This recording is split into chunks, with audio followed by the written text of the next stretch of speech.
aastal 2016, kui Oska oli veel üsna noor, olid ilmunud esimesed uuringud, saime me aru, et lihtsalt eestimaise teadmisega tulevikutööd prognoosida on üsna keeruline, et kõigepealt on vaja vaadata, missugused suured megatrendid maailmas mõjutavad seda, kuidas meie väiksel Maarjamaal oma toimetusi teeme, kas see meeldib meile või mitte. Ja toona sai Oti abiga ja koos visionääride ringiga kokku pandud töö ja oskused 2025.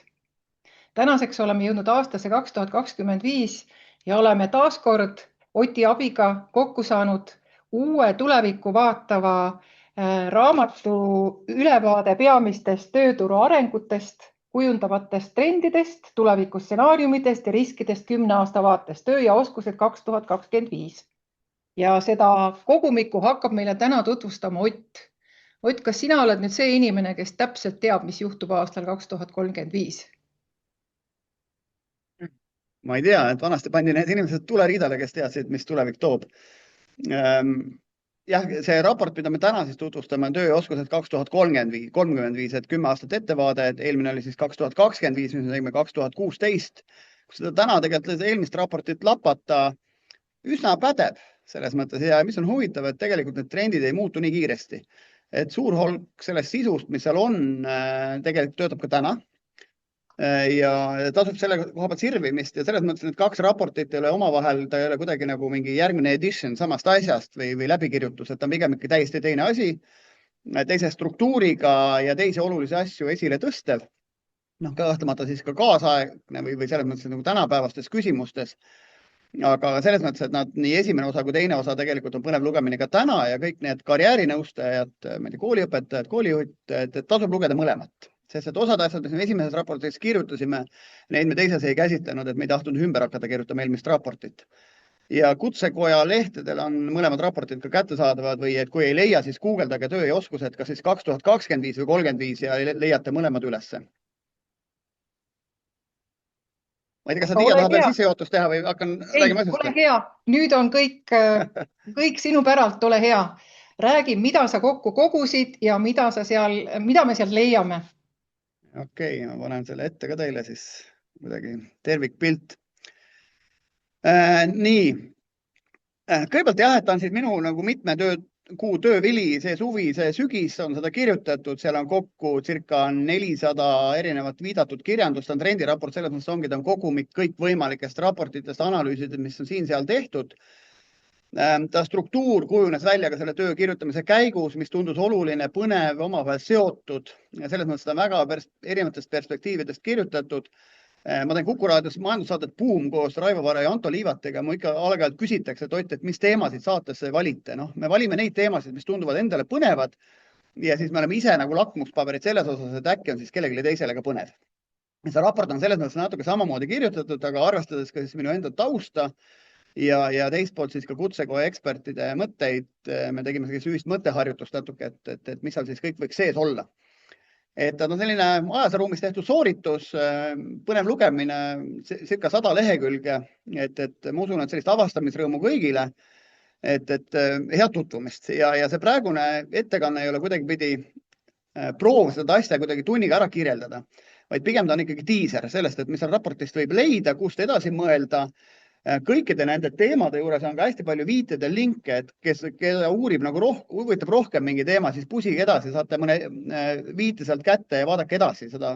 Ehk siis saate alati sügavamaks kaevata, et meil oli siis ikkagi see aegruumi teema ees, et me esialgu püüdsime 70 lehega hakkama saada, tuli 100, aga me ei tahtnud 200 teha ja ma tean, kuskil Saksamaal pandi doktoritöödele piirang peale, et 500 on maks lehte, et seal keegi oli kirjutanud 1500, et siis oli pandud nagu piir peale. Aga need lingid aitavad, selles mõttes aitavad nagu edasi minna. Nüüd, kui võib-olla mingi ühe märksõnaga kõike seda tänast olukorda kokku võtta, siis Peter Drucker, Ameerika suur ärifilosoof, kunagi on öelnud, et suurim oht tormistel aegadel ei ole mitte niivõrd see torm ise, vaid see, et me üritame või püüame selle tormi käigus nagu eilsete loogikatega edasi toimetada. Lootes, et kas siis torm läheb mööda või äkki ta meid ei puuduta või see on kellegi teise mure või ebamugava muutuda. Et mul on tunne, et täna on maailmas küll nii palju selliseid kaarte laual, mis näitavad, et see maailm on väga-väga muutumas. ja see on meie asi seal, kas nagu hakkama saada või mitte. Noh, oleme me noored, kes me läheme tööturule või oleme me siis nagu seeniorid, kes või kuskil karjääri keskel, kes peaksime ümber õppima, et ma arvan, kõik, kes me tahame selles maailmas kuidagi läbi lüüa, põnevana elu elada, kuidagi palka ka teenida, et ma arvan, see on nagu kõigile meile mõtlemisainet ja see raport on iseenesest selline hea taustapaber, milles kontekstis omaenda siis ma ei tea, valikuid või mõtlemist või asja nagu siis läbi teha. Et selles mõttes küll, et ta peaks puudutama täna kõike, et kui ikka sa päris jääd kõrvale, et ma mõtlen, kas Fred Jussi Metsas oleks jäänud sellest kõrvale, kes soovitas meile siis seda, kuidas on seda viljakat mitte midagi tegemist, eks, et ma soovitan ka teile kõigile endale samamoodi seda, et natuke tuleb puhata ka vahetevahel, aga ma arvan isegi see teda puudutab selles mõttes, et emake loodus on ka pihta saanud kõikide nende globaalsete trendidega, et ma arvan, et kõigil tasub selle peale mõelda ja võib-olla üks järeldus. Maailmas on viidud läbi uuringuid, kus on siis arutletud, et riigid, kes vaatavad tulevikku, kui edukad nad majanduslikus mõttes on ja need, kes vaatavad rohkem tulevikku, püüavad mõtestada, kuhu ta läheb, kipuvad olema edukamad ja indiviidide osas sama, igast organisatsioonide mõttes sama. Et ega me ei tea seda maailma ette, aga mida rohkem me vaatame kõikvõimalikke trende, mis seda võivad mõjutada, kui mitte midagi enamat, siis vähemasti, kui mingi jama tuleb, et me oleme kiiremad tegutsema. Ja kui me oleme kiiremad kui teised, siis me oleme juba nagu võitjate poole peal. Ja selles mõttes, et see tuleviku peale mõtlemine, viljakas mitte midagi tegemine, selle asemel Buumi saate kuulamine või selle raporti lugemine, et siis ma arvan, et tuleb kasuks. Ja seda eelmist raportit, ma ei tea, Tiia võib parandada, äkki 3500 eksemplari päris paberile trükiti, rääkimata sellest, kes neid on lugenud. Ja tänase koolipapana Polütehnikumist tuli mul üks karjäärinõustaja vastu, ütles, Ott, sina oled sina, kes selle raporti kirjutas. Et selles mõttes põnev, omaette elu on hakanud elama see raport. Nüüd väiksed küsimärgid siin, et me võime ju selles kontekstis, kuhu see maailm läheb, hästi palju küsimusi küsida. Kõikvõimalik erinevad küsimusi küsida ja ei ole kunagi rumalat küsimust, pigem võib-olla on rumal vastus või me ei ole pädevad vastama millegile, aga küsimus kindlasti ei ole rumal. Ja nii see raport kui ka see tänane elu paneb küsimusi küsima. Aga ma mõtlesin, et mis see küsimus on, mida siis ka teie käest küsida, et see kuidagi see tänase seminar käima saada siin ja siis ma mõtlesin sellist küsimust küsida. Et hõivatute arv oli 2025. aastaks käesoleva aasta kolmandas kvartalis Eestis 705 000 inimest ja 100. See on kõikide aegade kõrgeim hõivatute arv Eestis. Samas ka selle hõivatute arvu juures on ju meie riigieelarve kipub olema punases, on ju. Et mis me teeme siis, kui rahvastik väheneb ja väheneb kõvasti järgmise 100 aasta jooksul. Ehk siis, aga mitte see ei ole küsimus. Küsimus on see, et sellest 700 000, kui paljud neist vajavad kohest ja olulist täiend- või ümberõpet. Nendest inimestest, kes täna tööturul päriselt hommikul lähevad tööle, teevad tööd. Mis te arvate, kui paljud? Ja siis kirjutage meile chati see number, täpsemalt protsent.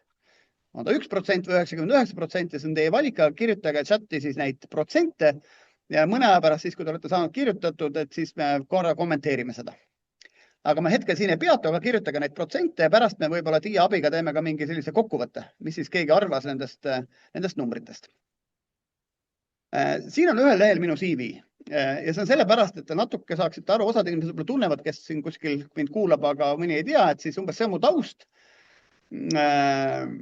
Ma olen õppinud, elanud väljapool Eestit 5 aastat, peaasjalikult Inglismaal, aasta Taanis, aasta Soomes, natuke Singapuris.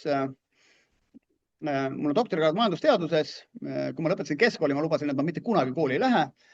Mul oli 4 keskkooli lõputunnistustel ja ülejäänud ei olnud 5. 2 olid siis füüsika ja kehaline kasvatus.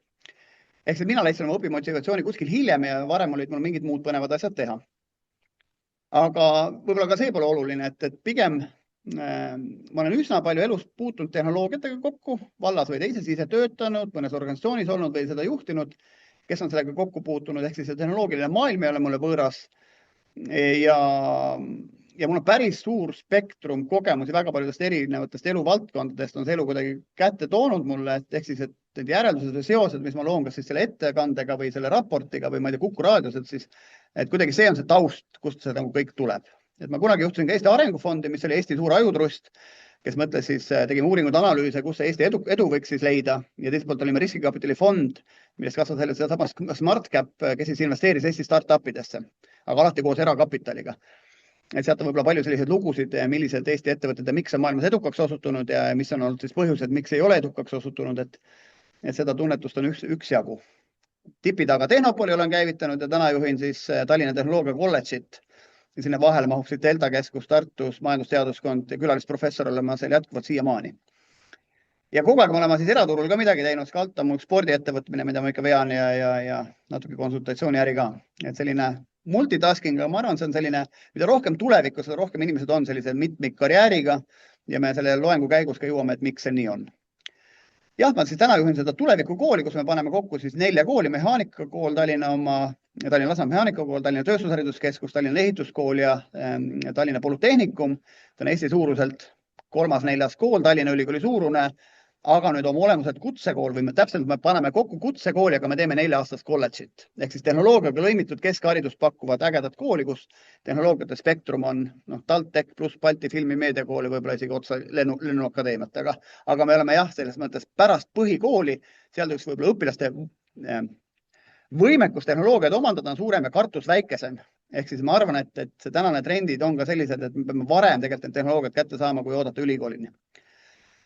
Nüüd need on need 2 raportit, millest siis täna jutt on ja seal paremal pool on üks, ehk siis esimene neist on see tänane raport, teine on siis eilne raport või see 10 aasta tagune raport ja all on siis 2 linki. Ja kui ma räägin, kui te guugeldate need nimesid, leiate üles, aga paremal pool on üks vahva Messengeri teade, mis mulle saadeti ühest Eesti koolist või öelda, et Lõuna-Eestist, ma ei öelda kust või kes, aga tsitaat on järgmine, et see on hästi mõistetav ja loetav ka noortele. Olen seda juba viimast 2 aastat kasutanud õppematerjalina.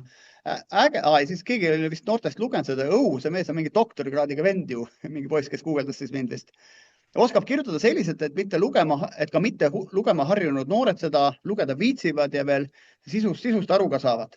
Ehk siis, et see ei ole nagu raport tädidele onudele, vaid täiesti vabalt noored koolis võivad seda lugeda, pusida, see on suht lihtsasti kirjutatud lingid juures, seosed, et kindlasti ta aitab seda nagu pilku võib-olla laiemaks teha, et mis olukorras oma enda neid karjäärivalikuid siis noorena teha. Et ei peaks pelgama, kui seda noorele lugeda anda, et ei pea ülikooli läbi olema teinud, et seda siis lugeda. Nii, nüüd millest see raport siis räägib? Nagu ma ütlen, et ma ei jõua ega plaani teile kõike seda siin ette rääkida, mis me siin teeme, on kirjus, aga ühelt poolt me hakkame pihta trendidega, et need on midagi, mida me ei saa muuta. Trendid loovad meile konteksti, me peame neid tundma, me peame nendest hakkama saama. Me ei saa neid murda, see on elu ja et tasub muretseda asjade pärast, mida me saame teha, aga kõik muu on see, mis loob meile konteksti. Teiseks on peatükk riskidest ja tegelikult ka riskide tüpoloogiast ja kuidas neid üleüldse nagu maandada ja need riskid lühemas ja pikemas vaates, tehnoloogilised riskid, majanduslikud riskid, poliitilised riskid, et päris pikk riskide peatükk, selles mõttes päris põnev viis, kuidas riske mõtestada, et nad ei ole üldse kõik ühetüübilised. Siis on töö ja töötamise tulevikku puudutavad stsenaariumid, ma isegi ütleks, et on pigem sellised trendid võib-olla või? Et stsenaariumid on ja seal on muuseas stsenaariumi kui meetodit, me oleme ka seal lahti kirjutanud, et ka enda organisatsiooni või enda isiku plaanis, kui me tahame tuleviku stsenaariumid läbi mängida, siis tegelikult see on ka tööriistana päris põnev, et me oleme sellega seal lahti kirjutanud.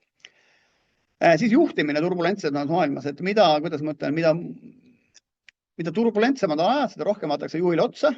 Et mul sõber oli kunagi esimeses lahesõjas Singapuri teine mees Singapuri armees ja ütles, et kui ma olen laevatekil ja mariinid või need merejalaväelased peavad minema nagu sõtta. Ja ütles, et mul võib olla lipp sees, PowerPoint käes on ju ja kui ma ei räägi südamest seda, mida ma teen või mida ma palun teil teha, siis nad ei lähe sõtta. Et kui ma räägin, mul võib olla ilma ülikonnata, ilma PowerPointita, on ju, kui nad näevad, et ma räägin südamest ja nad lähevad sõtta, on ju.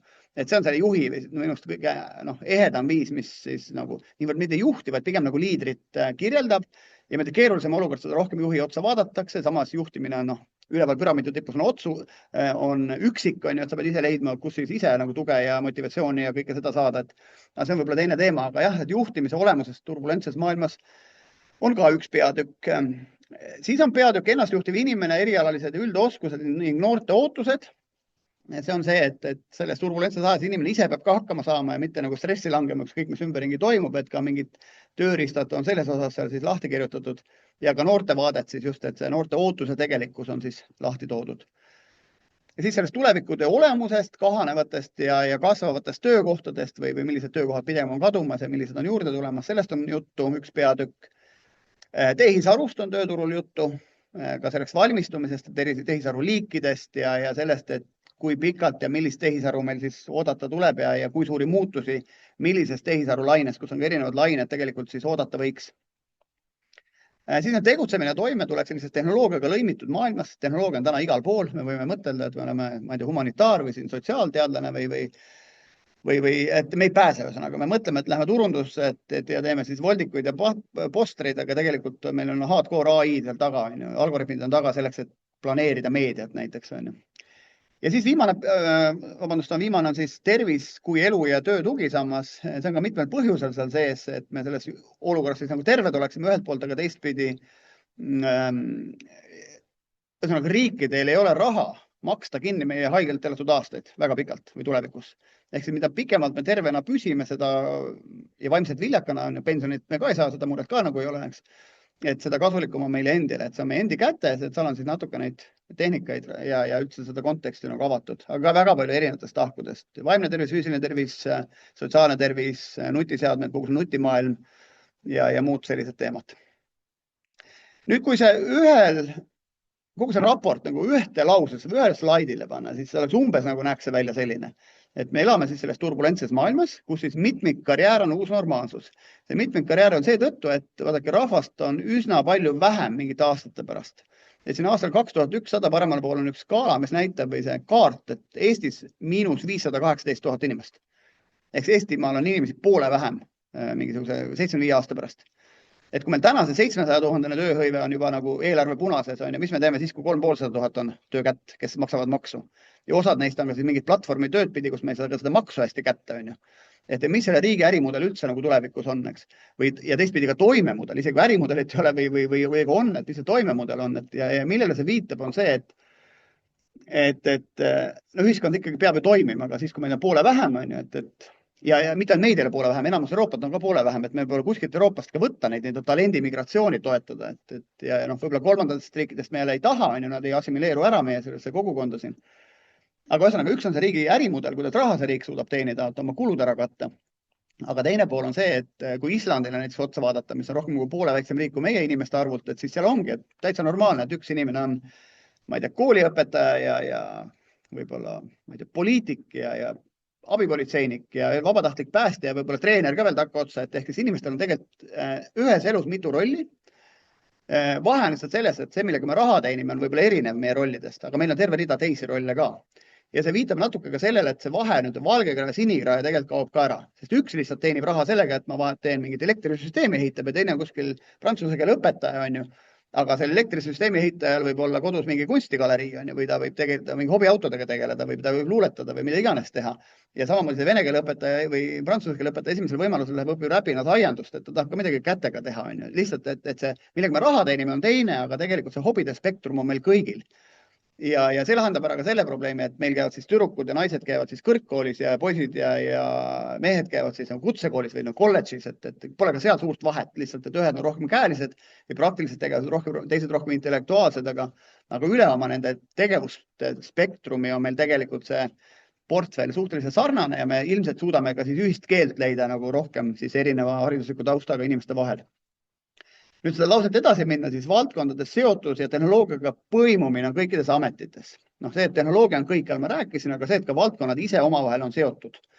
Ja koolipapa nagu õpetamegi, ma ei tea, sõiduki tehnoloogiat, on ju, aga näiteks noor mõtleb, et ma lähen õppida või ka täiskasvanu läheb, ma ei tea, mind huvitavad elektrilaadimisvõrgust, on ju, et siis ma lähen õpin elektrit näiteks juurde, on ju. Ja ma näen, kuidas tegelikult selleks, et töökoht tekiks, me peame mitu valdkonda kokku panema. Ja sellised kombinatsioon on tegelikult nagu N-arv, mis saab tekkida. Siis see tehisintellekt võtab üle ka keerukamad töökohad, alles jäävad elutargad ja empaatilised rollid, alles jäävad rollid, kus pea ja käsid jäävad koos, ehk siis, et ütleme, piiratud situatsioonis suudab AI ja robot kahe peale pannkoogi valmis teha, aga kui ma ütlen, et minge tehke kuskil maal kellegile pannkook, vaadake, kuskil leiate munad ja jahu, on ju, siis ükski AI ja robot ei suuda seda elus valmis teha. Ehk siis keerukamates või ühekordsetes situatsioonides on ikkagi inimene, kes neid asju teeb. Ehk siis, et praktilised oskused, kui meil nad on, meil on kindlasti lollikindla meie saatus siin tööturul, kui et meil neid ei ole. Ehk siis, et tasub õppida. Siis, et haridus hõlmab teadmiste kõrvalt oskus neid päriselus rakendada. See viitab sellele, et miks pelgalt gümnaasiumis ei tasu käia, et kuskilt peame need oskused ka saama, eks. Ja õigupärast kõik need teoreemid ja valemid on ju tegelikult päriselu tõlgendus või kirjelduseks, et neid ilma päriseluta selgeks saada ongi vist kuramuse raske. Isegi kui saame selgeks, siis õpime pähe, aga ikkagi ei mõista, mis nad nagu tähendavad. On ju. Siis, et noored sisenevad tööturule varem, mitmetel põhjustel, see maailm muutub kiiresti, inimesi jääb vähem, nad peavad tööturule minema, võib-olla nende vanematel ka vähem raha neid üleval pidada, et mitmetel põhjustel noored peaks tööturule varem minema sisse ja siis elukestvalt edasi õppima.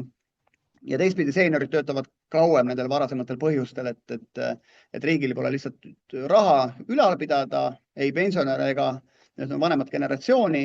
Perekonnad on linnastumise tõttu väikesed, ehk perekonnad tihti ka ei jõua üleval pidada oma seenioreid ja kirikutel seda rolli ka enam pole, eks tänapäeval, kus siis ikkagi, ütleme, hoolitsedes sellest, et kunagi elu hammasrataste vahel inimesed ei satu, ehk siis, et ise tuleb vilgas olla.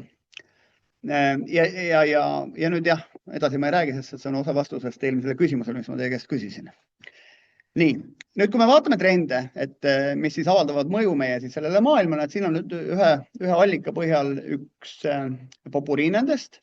Need trendi sellised raportid on erinevaid, aga üldiselt nad kipuvad sama kohta kokku jooksma, et need suured valdkonnad, milles maailm muutub, on üks on see inimesed ja ühiskond, kogu see rahvastiku kasv ühelt poolt, aga vananemine teiselt poolt, ränne, eks, et see hariduse töö olemus, kogu see väärtuspõhisus, mis viib ka igaste poliitiliste kataklüsmide asjadeni on ju, või need väärtuste konfliktid, et kui mida keerukamas elu, seda popimad on need lihtsa lahenduse pakkujad, eks, et ongi, nad on usutav ja hea lahendus, ainult et vale on ju, aga piisab sellest, et on usutav ja hea ja juba läheb kaubaks, et seetõttu on need ohtlikud. Igasugused geopoliitilised riskid, globaalsed riskid, millest me täna näeme, siis ütleme sellises riikidevahelises seoses, üldse demokraatia tulevik oma olemuselt, kui me näeme, et inimesed on üha haritumad maailmas, eks, üha rohkem inimesi jääb ka sünnijärgselt ellu, seetõttu see populatsiooni maailmas kasvab, on ju, aga teistpidi me ei suuda ikkagi omavahel nagu ära klattida asju ja ikkagi kui mõtleme, et Euroopas on sõda, eks, põhimõtteliselt kõige targemas otsas maailmas on suur sõdadega, et maailma kõige suurem sõda praegu käib, eks.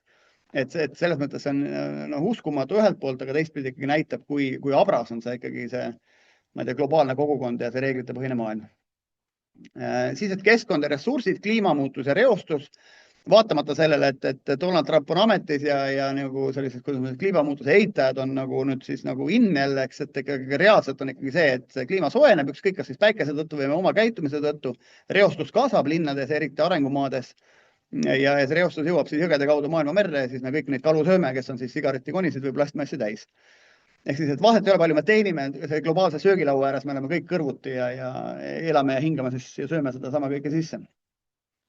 Siin on suur elurikkuse vähenemine, ehk siis see mitmekesisus looduses, see üleüldine maakera betoneerimine, kahepaiksed surevad välja suure hooga ja grupiviisiliselt, eks mingi Tallinna loomaaedas on suured plakatid üleval, et kui mitu protsenti on juba läinud, et võib-olla maailm päris hukka ei saa, aga oluliselt elurikkus väheneb ja liigid välja surevad. Ja siis ressursside nappuse toorained ja kui me täna vaatame, kelle käes on maailma olulised ressursid, nad on totalitaarsete riikide käes, on ju, et kuidas sellest puslest nagu lahti saada on oma ooper. Et ehk siis keskkonnaressurssidega seotud trendid, majanduse ja äriga seotud trendid, kogu see globaalne kaubandus versus siis need globaalsed väärtusahelad versus nüüd see taasregionaliseerumine, eks, võimunihked, teise tulbaga kogu see tehnoloogia väärtus, tipptehnoloogia, nende kättesaadavus eri riikidel, kui riigid üritavad neid kontrollida, on ju, see Hiina-Ameerika vaheline selline vastasseis siin. Nagu see energiatransformatsioon ehk siis, et jätkusuutlikumateks energiaallikateks jõuda otsapidi ja samas on sul taastuvaid vaja sinna kõrvale, selleks mõttes seda energiabalanssi hoida, eks.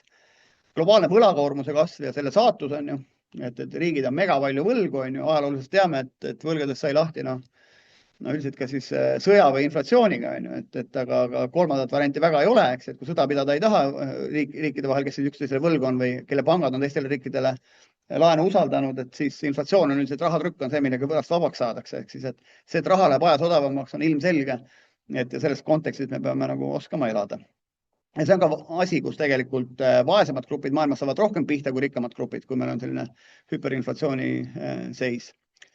Siis tehnoloogia teema, tehnoloogia väärtusajas kasvab, tipptehnoloogiatest rääkisime, aga kogu see inimene, masin koos töötamine. Et kes kellele nagu ülesanded annab, see on hetkel veel lahtine, aga fakt on see, et koos nad eksisteerivad ja toimetavad, et mida rohkem me mõistame üksteist, seda parem ja seetõttu igasugune põhjus, miks võiks reaalained õppida või füüsikat, keemiatki, et me rohkem mõistaksime seda tehnoloogia poolt. Ja siis tervise ja hoolekanne, et globaalsed terviseprobleemid, mis on need pandeemiate teemad kõikvõimalikud, eks, mida rohkem globaliseerumist, seda rohkem need pandeemiad ka levivad, eks, et igasugused satikad ju sõidavad koos konteineritega mööda maailma meresid, eks. me seda ei tea, aga näiteks Singapuris on kaks suurt, juba mitukümmend aastat, kaks suurt sellist R&D üksust või teadusasutust, kes tegelevadki ühed siis inimeselt inimesele ülekantavate võimalike igasuguste haigustega ja teised siis loomalt inimesele ülekantavad haigused. No, millest me siin täna üldse ei räägi, aga tegelikult on terve suur spektrum. Ehk siis see globaalse tervishoiuga seotud teemad ja ometi, mismoodi ta tööturguga mõjutab. Raportis ma natuke kirjutasin ka sellest, aga näiteks see sama kliima soojenemise või üldse, kui ilm läheb soojemaks, kui palju see tööviljakust vähendab ja terviseriske suurendab töötajaskonnale on tegelikult jälle üks väga suur probleem. See, et kui ikkagi Lõuna-Euroopas meil on suvel 40 kraadi on ju tegelikult ega see tööd teha ei saa. Näiteks otseselt mõjutab tööturgu. Ja võib-olla siis on see tervishoiu tulevik ja hoolekande tulevik. Hoolekande tulevik ses mõttes, et nagu ma rääkisin, et pered väikesed, riigil raha pole, samas inimesed elavad kauem, on ju. Et kuidas me päriselt siis, ütleme, need inimesi siis kaasatuna hoiame üle elukaare. Jaapan kasutab roboteid selleks, et mingid robothülged on, et nagu loom peaaegu, aga siis on selline kaaslane, mida kauem need inimesed on kodus ja mitte hoolekandes seda sidusam ühiskonda, seda teema midagi tegeleda ja siis on see tuleviku tervishoid, ehk siis ennetav tervishoid, et see ravi on jube kallis, aga just kõik see, mis me suudame ennem seda teha, et kui kroonilised haigused tekivad, kus ei ole väga ärimudeleid, sama spordivõistlused, ühed ja samad inimesed käivad nendel, et kuidas me saame seda ringi laiendada, et ühesõnaga, see on see spektrum nendest trendidest, raport kirjutab lähemalt ja veel viited siis edasi, et kust siis edasi uurida, kui ma ei tea, keegi õpilane tahab teha referaati teemal või keegi tahab siis oma karjääri või ka kõik need probleemid on teistpidi tegelikult ärivõimalused. Et nendesse valdkondadesse tekib ettevõtteid, et lahendada neid probleeme, et selles mõttes on probleem alati nagu oht ja võimalus, kuidas see Hiina hieroglüüf on. Nüüd, kui me räägime siis nendest veel trendidest on ühelt poolt on jah, siis tehnoloogiatrendid, seesama, mis siis peale tulevad, see on siis ütleme Maailma Majandusfoorumi küsitlus ettevõtete juhtide osas, et kõige suuremaks hinnatakse siis tehisaru ja andmetöötlusega seotud tehnoloogiate tulekud, robootika, autonoomsed süsteemid, energiatootmine, salvestamine, jaotamine, uued materjalid ja komposiitmaterjalid, pooljuhid ja kogu arvutusjuhtimise arvutustehnoloogiate teema, eks kvantumarvutus, kõik see muu seal taga, et mis ilmselt peab tulema selleks, et üldse see, kuidas ma ütlen, tehisaruga seotud energiavõimekus kuidagi ära lahendada. Tohutu energiavajadus on selleks, et AI saaks tegelikult rakendada selles mahus, mis ta potentsiaal on. Et sellised energiavõimsused täna maakera peal ei ole, et tegelikult AI on kõige rohkem energia defitsiidis olev valdkond. Et iga kord, kui ta chatilt küsimuse küsiti, siis teadki, et kuskilt pannakse puuahju, on ju. Et lihtsalt, maakera otsib tehnoloogiat, kuidas seda odavamalt kõike teha. Igas andurid, laser- ja optikatehnoloogiad, kvanttehnoloogiad, sellest rääkisime, krüptograafia, bioloogia, geenitehnoloogia, satelliit, kosmosetehnoloogiad. Et see on see selline ülemine osa, siis olulisem, alumine vähem oluline, aga need on need tehnoloogilised trendid, mida ettevõtjad hindavad olulisteks. Ja teiselt poolt siis majandustrendid, teiselt pool päris põnev vaadata, et jah, digitrendid on kõige olulisem, aga just see digi kättesaadavus, et üha enam inimestel on need digitööristad tegelikult käes ja ka inimene on nende tööristade kaudu käes. Et kas me ehitame sotsiaalmeediaplatvormi ja tahame midagi reklaamida või midagi müüa, et see inimene on samamoodi meil käes üle nende digilahenduste. Siis nähakse probleemina või trendina see elukalliduse tõusu, kõrgeid hindasid ja inflatsiooni, mis mõjutavad siis tarbijate käitumist, eks. Siis on see süsinikheite vähendamise suunas tehtavad pingutused, mis siis ettevõtjatelt kas regulatsioonidega nõutakse või kas või nende töötajad keelduvad töötamast ettevõttest, mis siis et me ehitame liiga suured igasugune tähelepanu töö ja sotsiaalküsimustele, millest me natuke rääkisime. Aeglasem majanduskasv, kuidas selles olukorras, kui me oleme kasvukeskne maakera, kuidas me siis sellega hakkama saame. Kõik need, kes ütleme emakast loodust siin lugu peavad, need muidugi peavad lugu sellest mitte aeglasemast majanduskasvust, seetõttu, et tänase tarbimise kasvu juures, kui kogu maakera tarbiks sama palju, kui tarbib siis Põhja-Euroopa või Euroopa ja Põhja-Ameerika, võib-olla natuke Aasia Vaikse ookeani serva, et meil oleks 4 maakera ressurssi vaja, mida meil ei ole, ehk siis, et tarbimise põhiselt me ei saa kõik sama palju tarbida, ehk siis me peame minema kõvasti ökonoomsemaks ennem seda, kui üle maailma siis samasugune tarbija käitumine nagu laieneb, kui on meie sellel 1 miljardil laias plaanis, kes siis on see tarbimise liidrid maailmas. Ehk siis see kogu maailm otsib uusi jätkusuutlikumaid ärimudeleid on ilmselgelt teema ja igasugune ressursside ökonoomitamine ja väärtusahelast rohkem väärtuse kättesaamine, kõik see on teema.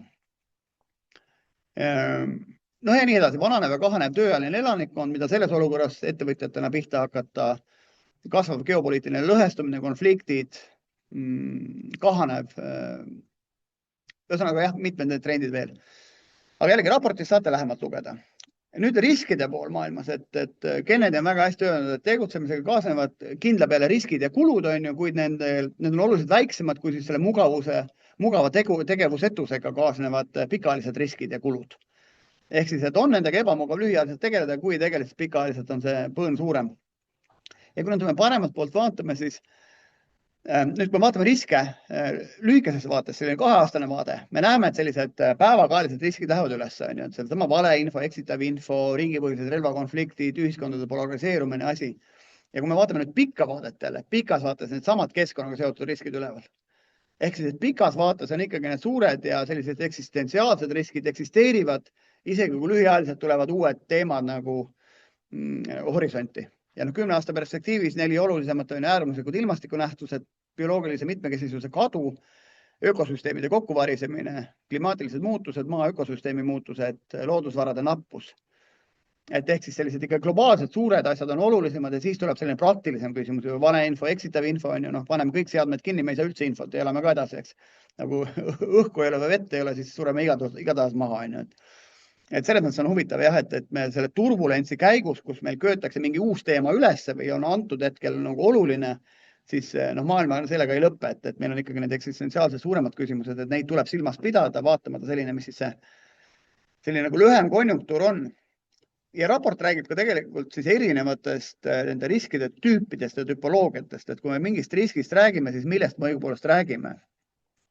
Ja riske saab eristada ka, et suurem võimalus ette näha, väiksem võimalus ette näha, suuremat tagajärjede mõju, väiksemat tagajärjede mõju, suurem nähtavus, väiksem nähtavus nendel, suurem tõenäosus, väiksem tõenäosus, globaalne ulatus, kohalik ulatus, lühiajaline ilmnemine, pikaajaline ilmnemine, kergesti tajutav, raskesti hoomatav, kiire selline äkiline avaldumine, aeglane ja pikk avaldumine, et kuidas on, et mis teeb see kommunism on ju Sahara kõrbes, eks.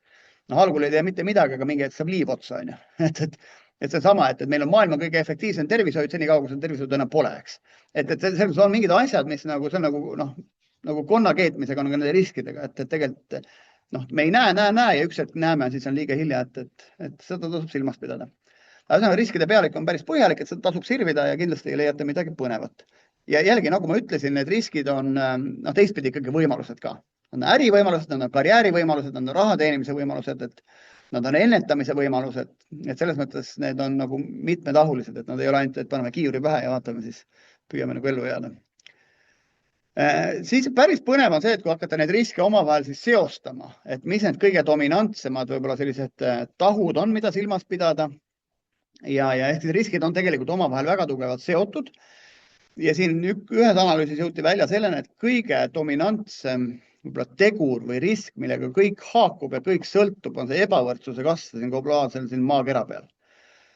Ehk siis, et me võime öelda, et on poliitiline küsimus, on ju, et igaüks saab ise hakkama, on selline liberaalne vaade, sotsiaalne vaade on see, et me aitame kõiki, on ju, et aga tegelikult mida suurem on see ebavõrdsus, see toob kaasa meil igasuguseid muid jamasid.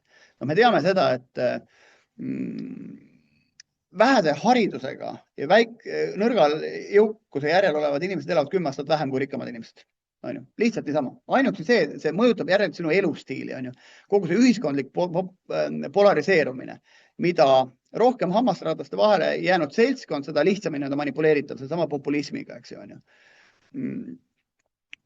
Sama inflatsioon, võlakoormus, kõik see, et rikkad saavad rikkamaks, vaesed jäävad vaesemaks tüüpilises sellises turbulentses olukorras. Igasugune kuritegevuse kasv, mille see ebavõrdsus kaasa toob, eks.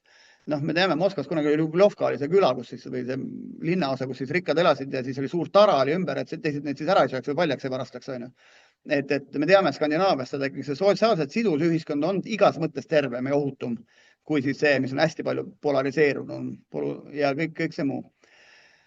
Et kõik need relvakonfliktid, ehk siis kõik need asjad tegelikult kuskilt otsast tulevad sellest ebavõrdsusest. Et kui mingid, see nagu see, kui sa tahad probleeme lahendada, otsi need suured mutrid üles, mis tuleb paika keerata, väiksed lähevad ise, eks. Et kui mingid mutrid minna keerama, siis tunned, et see ebavõrdsuse mutrid tasuks keerata, et sellega lahendame ära nagu terve rida teisi küsimusi ka.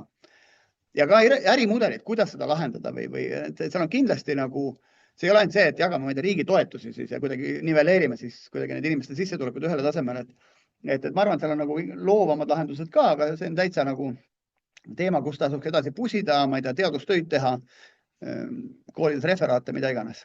Tundub mõelda. Nii, nüüd on üks selline tekst, mis on selline, millist slaidi kunagi teha ei tohi, aga ma siiski tegin, ma tegin sellepärast, et teil jääb see slaid selle videoga koos alles. Ja need, kes raportit lugeda ei viitsi, et siit on selline nagu see töö ja töötamise tulevikku puudutavad trendid või stsenaariumid, aga nad ei ole päris stsenaariumid seetõttu, et nad ei ole sellel meetodil tehtud, aga nad pigem erinevatest kogumikest võetud siis prognoosid, mõtted, et kuhu see tööturg siis minna võiks, et ühelt poolt siis töötajate valikvõimaluste suurenemine, et tehnoloogiline areng võimeldab tegelikult igal ajal igas kohas töötada, ehk siis see paindlikkus justkui peaks tulema, see on üks võimalik trajektoor. Siis, et tööandjad ja töövõtjad muutuvad partnerliteks, et printsiibis tööandjad võiks olla rohkem huvitatud oma enda siis töötajatest, nende tulevikust, ehk seda rohkem nagu tango kui selline tööandja ja töövõtja, kui selline vastandumine. See demograafilised trendid, väljakutsed tähendavad seda ühelt poolt, et meil osaajaga töötamine, igasugused ajutised töökohad kasvavad, erinevad generatsioonid on töökohal koos, ilmselgelt üks selline trend. Siis elukestev õppe, hariduse kohandumine, et see on kindel mats, et me peame pidevalt juurde õppima, et selle rongi peal kuidagi pidi püsida, et see, et me käime siin, ma ei tea, omandame nagu gümnaasiumihariduse või siis, ma ei tea, kolledžihariduse või ülikoolihariduse, sellega asi piirdub ei ole, tegelikult me peame mõtlema, et mis viisil me kogu aeg siis tegelikult ennast asjaga kursis hoiame. Minu jaoks näiteks elukestev õpe on seesama buumiraadio tegemine, eks. Iga jumala nädal me peame uutesse teemadesse sisse lugema ja selle läbi sul tekib üha rohkem seoseid oma, mis kuskil mujal kasutada, aga teistpidi hoiab sind ka nagu ärksana ja sa saad aru, et mis siis on ümberringi toimumas. Ja mida rohkem sa tead, seda rohkem muidugi sa tead, et sa ei tea, aga teistpidi, et see rohkem võib-olla tekib ka rahu, et okei, et mingi tunnetus on olemas, mis saama hakkab, et ta ei ole päris selline tumemaa. Siis platvormipõhised ettevõtete ajastu ilmselgelt kasvab. Nüüd küsimus, et kuidas see maks kokku koguda on täiesti omaette ooper, et sama riigieelarvete täitmise mõttes. Siis selline käsitöömeistrite renessanss on üks põnev trend, millest me pärast natuke räägime ka, aga ühiskonnas väärtustatakse loovust, käsitööd, individuaalset meisterlikkust, unikaalsust, et töö ei seise mitte pelgalt efektiivsuses, vaid ka eneseteostuses ja tähenduse loomises. Tehnoloogia toetab seda käsitööliste loomingulist tegevust, mitte ei asenda inimest ning see töö muutub siis osaks identiteedist. Ma olen tööõpetuse õpetaja, see on tegelikult osa minu identiteedist, et selles mõttes see inimene on tegelikult päris loom, ta on harjunud ikka füüsiline kera tahab nagu tööd või koormust, et see on see, et miks nagu füüsiline liikuma aitab vaimsete probleemide juures seetõttu just, et inimene on loodud liikuma, mitte paigal seisma, eks. Aga jah, ühesõnaga see inimene on loodud ka käega midagi tegema ja me näeme selle teema tagasitulekut, mis iganes põhjustel ja isegi kui nüüd, ma ei tea, see tehisaru võtab kõik tööd ära, siis kui me vaatame oma enda ruumis ringi, et siin on kutsekoja majas, siin on lambid laes, siin on ventilatsioon, siin on telekas seinas, siin on igast plakatid joonistatud, asju tehtud, kõik need on mööbeli sisse toodud, et need on inimeste poolt tehtud tegevused. Et kõige parema teadmise juures ka tehisaru ei tee neid ära, robotid ka ei suuda teha, sest et iga ruum on erinev, iga situatsioon on erinev, et need päris tööd jäävad pärast kindlasti alles, et seetõttu nende oskamine või mõistmine on kindlasti nagu kasulik. Ja siis on see virtuaalse elu tegevus, et see on nagu tegelikkusest kaugemal, et me näeme seda, et tehnoloogias öeldakse seda, et me kuidagi ülehindame asjade lühiajalist mõju, alahindame nende pikka mõju, et kõik need virtuaalreaalsus, liitreaalsus, metaversumid, et need second life'i teema, et füüsiline digitaalne maailm koos, et ilmselgelt trend. Täna me näeme, kuidas suured brändid, spordifirmad ostavad enda igast emotikone mingitesse arvutimängudesse sisse. Nad eksisteerivad tegelikult, nende digitaalsed avantaarid eksisteerivad kuskil mingid digitaalsetes maailmades. Selleks, et oma mingit tossu müüa või dressi müüa lõpuks, eks. Või et selles mõttes, ma lugesin ühte raportit mingi buumisest, rääkisime ka, et mis rääkis maskottide renessanssist. Et me teeme Michelini mehikest ja me teeme olümpiamaskotte või spordivõistluste maskotte või ülikoolide maskotte, et aga täna lähevad maskotid digitaalseks. Nad elavad mingit digitaalset elu digitaalses maailmas. Nad võivad olla füüsilises maailmas ka, aga nad on ka digitaalses maailmas ja nende ümber ehitatakse organisatsioone ja nad räägivad oma lugu ja nad toovad seda pehmemat poolt võib-olla selles korporatiivmaailmas nagu esile. Ehk siis tegelikkusest kaugemale minek, siis see piir töö ja eraelu vahel hägustub, ta on juba hägustunud, eks. Et me enam ei saa aru, et kas me töötame või teeme eraelu ja eraelu kannatab selleks, et meil on see tööandja hea meelega annab meile arvuti ja laptopi ja telefoni, seetõttu ta teab, et ma teen kodus tööd. Parem oleks, kui ta ei annaks või parem oleks, kui ma jätaks enda oma ka tööle, siis mul tekiks see töö ja puhkeaja kuidagi see asi, et see on jällegi meie enda vastutus, see piir ära üles leida. aga see selgelt see ülesus hägustub ja kõik see, et kui sa tee enda hobist töö ja sa ei pea päevagi tööd tegema, viitab ka sellele, et me kipume eluaeg töötama, on ju. Muidugi see hobist töö tegemine on ka see, et minu arust üks väga põnev ütlus selle kohta on see, et igasugusest hobist ei tasu tööd teha. Et tee sellest hobist, mida sa päriselt oskad, mis sul välja tuleb, on ju. Et me teame neid superstaari võistlusi, on ju, kus siis igasugused ilma muusikalise andeta inimesed lähevad siis nagu ütlevad, et see on mu hobi ja lähevad laulavad, laulda ei oska, et noh, et ära sellest siis oma tööd tee, on ju. Et vaata ikka mingi asi, mida sa nagu oskad või millest sa nagu pädev oled ja kui see sulle meeldib ka teha, siis sealt võib tõesti tööd teha. Ja siis võib vaadata, peab vaatama, et pead mingi muu hobi tegema jällegi, et muidu sa siis töötad 24/7. Ja lõpuks on see kohanduv vastupidavus ja selline, et see kohandumise võime on see, millele tegelikult ettevõtete strateegiatena keskenduvad ja nendega seotud riskijuhtimine ka, et ikkagi ellu jääda selles muutuste keerises, on ju. Et see on ka võime, mitte lihtsalt ainult kasvada või mitte ainult lihtsalt nagu maksimum sooritust teha, vaid tegelikult ka see downside ära katmine, et me, kuidas ma ütlen, kunagi riskikapitalistid ütlevad seda, et ühesõnaga, kui sa investeerid ettevõttesse, sa pead nööri andma täpselt nii palju, et ta suudaks ennast üles puua, aga mitte sind kapitalistina, on ju. Ja kui ta rohkem usaldust äratab, siis annad rohkem kapitali, teeb rohkem, on ju. Ehk siis, et kuidagi see riskide võtmine ka ettevõttes on see, et me ei võta nii palju, et võime hukka minna. Ja mida suuremaks organisatsioonid kasvavad, seetõttu nad lähevad ka tegelikult selliseks riskikartlikumaks. Ja nad kardavad, et kui midagi juhtub, on pekkis, on ju. Ja siis tulevad väiksed startupid ja võtavad seda väikseid tükke küljest ära, et neil on 3 F-i, on ju, kes siis kannatavad fools, family ja friends, on ju, kes on raha andnud, aga suur maailm ei kannata, kui startup pankrotti läheb, on ju, aga suur pank kokku kukub, et siis kukuvad terved riigid ka kokku, on ju. Et sealt sellest suurte organisatsioonide selline riskikartus. Nüüd võib-olla juhtimise perspektiivist, juhtimisest ka üks peatükk, et selles turbulentsel ajastul, et ta eeldab minu meelest väga palju sellist mõttemaailma muutust, et siin paremal pool on see teacher kirjutatud lahti, aga ta ongi mentor, inspireerija, harija, ma ei tea, coach, oskuste ja kogemuste jagaja, influencer, innustaja, on ju, kõik seda, et ikkagi see mängivate treenerite ajastu minu meelest, et sa pead selles mõttes selline top-down organisatsioon on võib-olla vähem, mingis valdkonnas võib-olla on ja mõnes valdkonnas on militaarias politseis on võib-olla vajalik ka, et lihtsalt mingid asjad ära juhtida on ju, või lepitakse kokku, kes on siis antud juhul rühma või ma ei tea, jaojuht, eks, aga meeskonna mõttes ikkagi see mängiv treener minu meelest on nagu, vahet ei ole juhid kooli, ettevõtet, riiki, mida iganes, et sa pead ikkagi kuidagi seal mängus sees olema. Ja vasakul pool on raportis, see on eesti keeles toodud, aga mul oli siin üks vahva inglisekeelne joonis, ma mõtlesin, näitan seda, on ju, et see üldine selline konnotatsioon ka inimestel, kes siis juurde tööle tulevad, on ju, et see üldine eesmärk, mis on rahaline, on pigem see üllas eesmärk, mille juurde lähevad noored tööle näiteks. Jah, ma tahan raha ka, aga mind ei huvita ettevõte, mis ainult tahab raha teenida, et teed see maailma paremaks ka, eks. Ja maailm ei vaja, nagu me räägime, ressurssi üldse pole, et maailm ei vaja järjekordset teksapüksi firmat, on ju. Võib-olla siis Reet ausa teksapüksi firma, kus me siis tootmisjäätmetest ja tervislikust materjalist teeme mingid teksaseid. Et see purpose on oluline, õilis eesmärk. Siis seda, et hierarhiad asenduvad networkidega me näeme, ehk siis, et uue ülikoolid näiteks võrgustiku sõlmpunktid, mitte see, et me omame kõiki nobeliste meie juures, on ju. Siis selline kontrollimine või direktsioonide või ülesannete jagamine, pigem selline empowerment või võimestamine, on ju, et me palkame inimesed, me vaatame, et nad jämmime paika, mida me ühiselt tegemas oleme, siis me üritame neid võimestada ikkagi, et nad oma asja võimalikult hästi ära teeksid, nende eneseteostus oleks, on ju. Ma siin koolis teen erinevate inimeste intervjuusid, mul 30 intervjuud vaja teha 1 kuu jooksul ära, eks. Ma ütlen ka iga teise inimese küsin ikka, ega sa koolijuhiks pole tahtnud saada või kas sa ikkagi lõpuks tahad saada, on ju. Et me tegelikult tahame võimestada ükskõik mis rollis inimesi seda, et ta maksimaalse ennast teostaks, kas minu organisatsioonis või kuskil mujal, on ju. Et juhi kõige parem, kuidas ma ütlen, mille järgi juhti hinnata on see, et kas ta endale järglased suudab nagu te kujundada või mitte, eks. Ehk siis, et ümbritseda ennast tugevamatega on ilmselgelt nagu teema. Siis sellises muutuste keerises selline planeerimine asendub eksperimenteerimisega. Ehk iga uus situatsioon on teistsugune. Et kui sa Selverit võid ehitada sellise mingi plaani järgi, et nii palju rahvast, et siis letid lähevad niimoodi, on ju, et me kuidagi plaanime selle Selveri poe valmis, eks.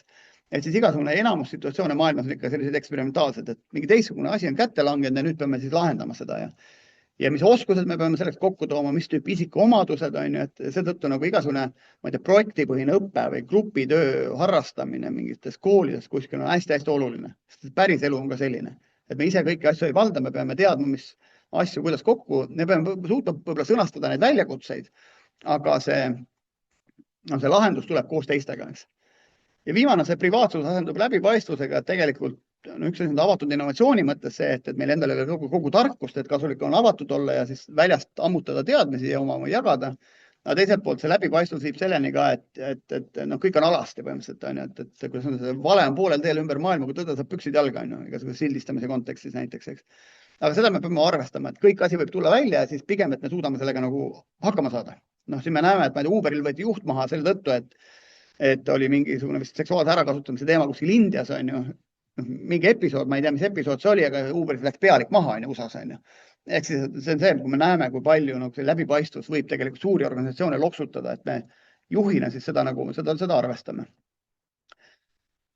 Seda juhtimise poolt veel edasi võib-olla natuke rääkida, siis jällegi raport räägib pikemalt, on ju, aga see Rochefti innovatsiooniga kaasaminemise jaotus, kus öeldakse, et 100 inimesest organisatsioonis on sul tõelisi innovaatorid võib-olla 2,5, eks. Ja nende esimesi fänne 13,5, on ju, et see võib-olla 15 inimest 100 on need, kes tegelikult, kellest sõltub sinu organisatsiooni tulevik. Ja nüüd küsimus, et kas meil need inimesed on olemas, on ju, kas neil on tegevusvabadus või me retsenseerime neid või nad kirjutavad meile aruanded kogu oma siis ärkveloleku aja, on ju, või nad saavad teha selles, milles nad on nagu maailma parimad, eks. Ja siis on need pragmaatikud, kes tulevad kaasa, kui tundub, et on minemas, ehk siis Excelis, raamatupidamise tarkvara asendab Excelit, on ju, siis nad tulevad kaasa. Hiline enamus on see, et nad tulevad kaasa siis, kui nad mitte midagi muud pole teha.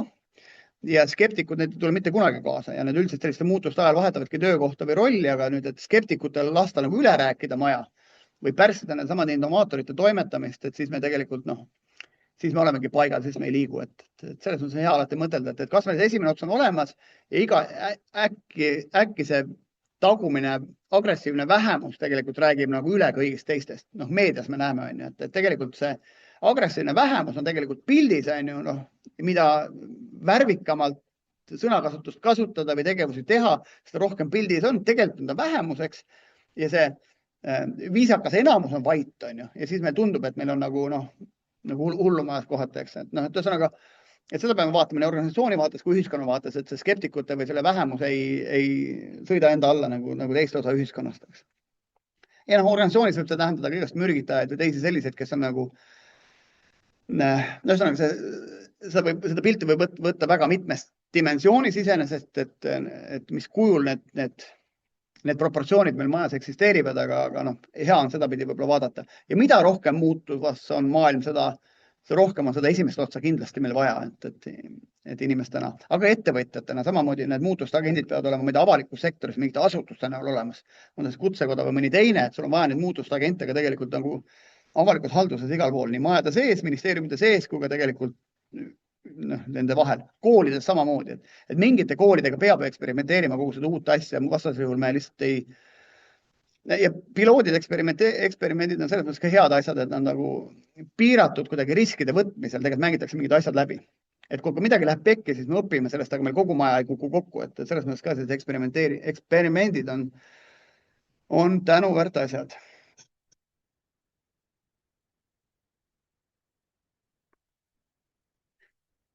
Nüüd üks peatükk räägib ennast juhtivast inimesest ja oskuste tulevikust, noorte ootustest, kõigest sellest, et seal on päris selline, siin üks hea tsitaat ka, teadmiste kogemused pole enam peamine väärtus, vaid palju väärtuslikum on see oskus õppida ja rakendada õpitud täiesti uues unikaalses olukorras. Ehk me peame kohanduma tegelikult sellega, kus see maailm on siis minemas, on ju. Ja see ennastjuhtiv inimene, siin on toodud ka mõned sellised tahud sellest välja, on ju, kogu see eesmärgistamise, et oskus seada endale selgeid eesmärke ja realistlikke sihte, ajajuhtimine, oskus planeerida, kasutada aega tõhusalt, on ju, emotsioonide reguleerimine, võime toime tulla stressipinge, igasuguse frustratsiooniga, on ju, motivatsioon, sisemine soov tegeleda ja areneda ja ka raskuste silmitsi seista, eks. Eneseteadlikkus, arusaam oma tegevusest, nõrkusest, väärtustest, käitumismustritest, et jällegi, ma ise loen ka seda, ega ma ise ei arva ka, et ma kõige tugevam olen, aga meil kõigil on tegelikult see ülesanne ees, on ju. Vastutusvõime võtmine, oma tegude, otsuste eest seismine, on ju. Ja sinna allapoole on enesejuhtimine on tegelikult kui kaitsekilp ja selles mõttes päris põnev. Kui ma seda raporti tegin, ma ise kaevasin ka, mingid filosoofid ka räägivad, Vana-Kreeka on ju 2000 aastat tagasi. Ateena on ju, et rõhutasid ka, et me ei saa kontrollida väliseid sündmusi, küll aga me oma suhtumist ja reaktsiooni nendesse sündmustesse. Et 2000 aastat vana pädeb jumala hästi täna ka, eks. ja siin selles 21. sajandil täpselt samamoodi, et ennastjuhtiv inimene ei lase end töömaailma turbulentsist, ka sellest tehisarust, majanduskriisist, ebakindlusest täielikult kõigutada, vaid juhib oma mõtteid, emotsioone, tegevusi viisil, mis hoiab teda sisemiselt stabiilsena. Et see ütleme, kunagi juhtusin arengufondi ja vahel Äripäev kirjutas meile jällegi, et ma ei tea, või keegi ütles, et ma ei tea, Otil on punased toolid, et nüüd mingi jama sellest on ja siis ma vaatasin majas, nagu inimesed läksid näost lapiliseks. Ma ütlesin, jumala eest, mis siis on, et las inimesed arvavad, me läheme edasi, on ju, et ikkagi et sa pead ise nagu stabiilne olema, vaatamata sellele, mis keegi arvab parasjagu sinu tegevustest, sest kõigil teistel on oma agenda ajada. Meedia ajab oma agendat, poliitikud enda, on ju, et me ei peaks kõiki maailma asju nagu südamesse võtma, seetõttu sellist paksu nahka tuleb ka minu arust nagu kasvatada, ta aitab lihtsalt vastu pidada kõigele sellele. Ja mida hullemaks läheb olukord ümberringi, seda rohkem tegelikult see sisemine stabiilsus vajalik on, et me siis kuidagi nagu toime tuleks.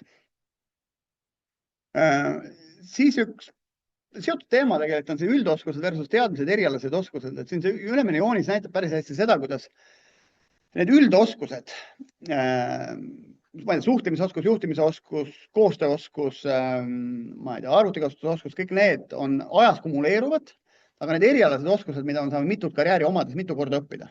Et meil on mitu erinevat professiooni ja me oleme siis õppime neid ajas nagu elus edasi minnes.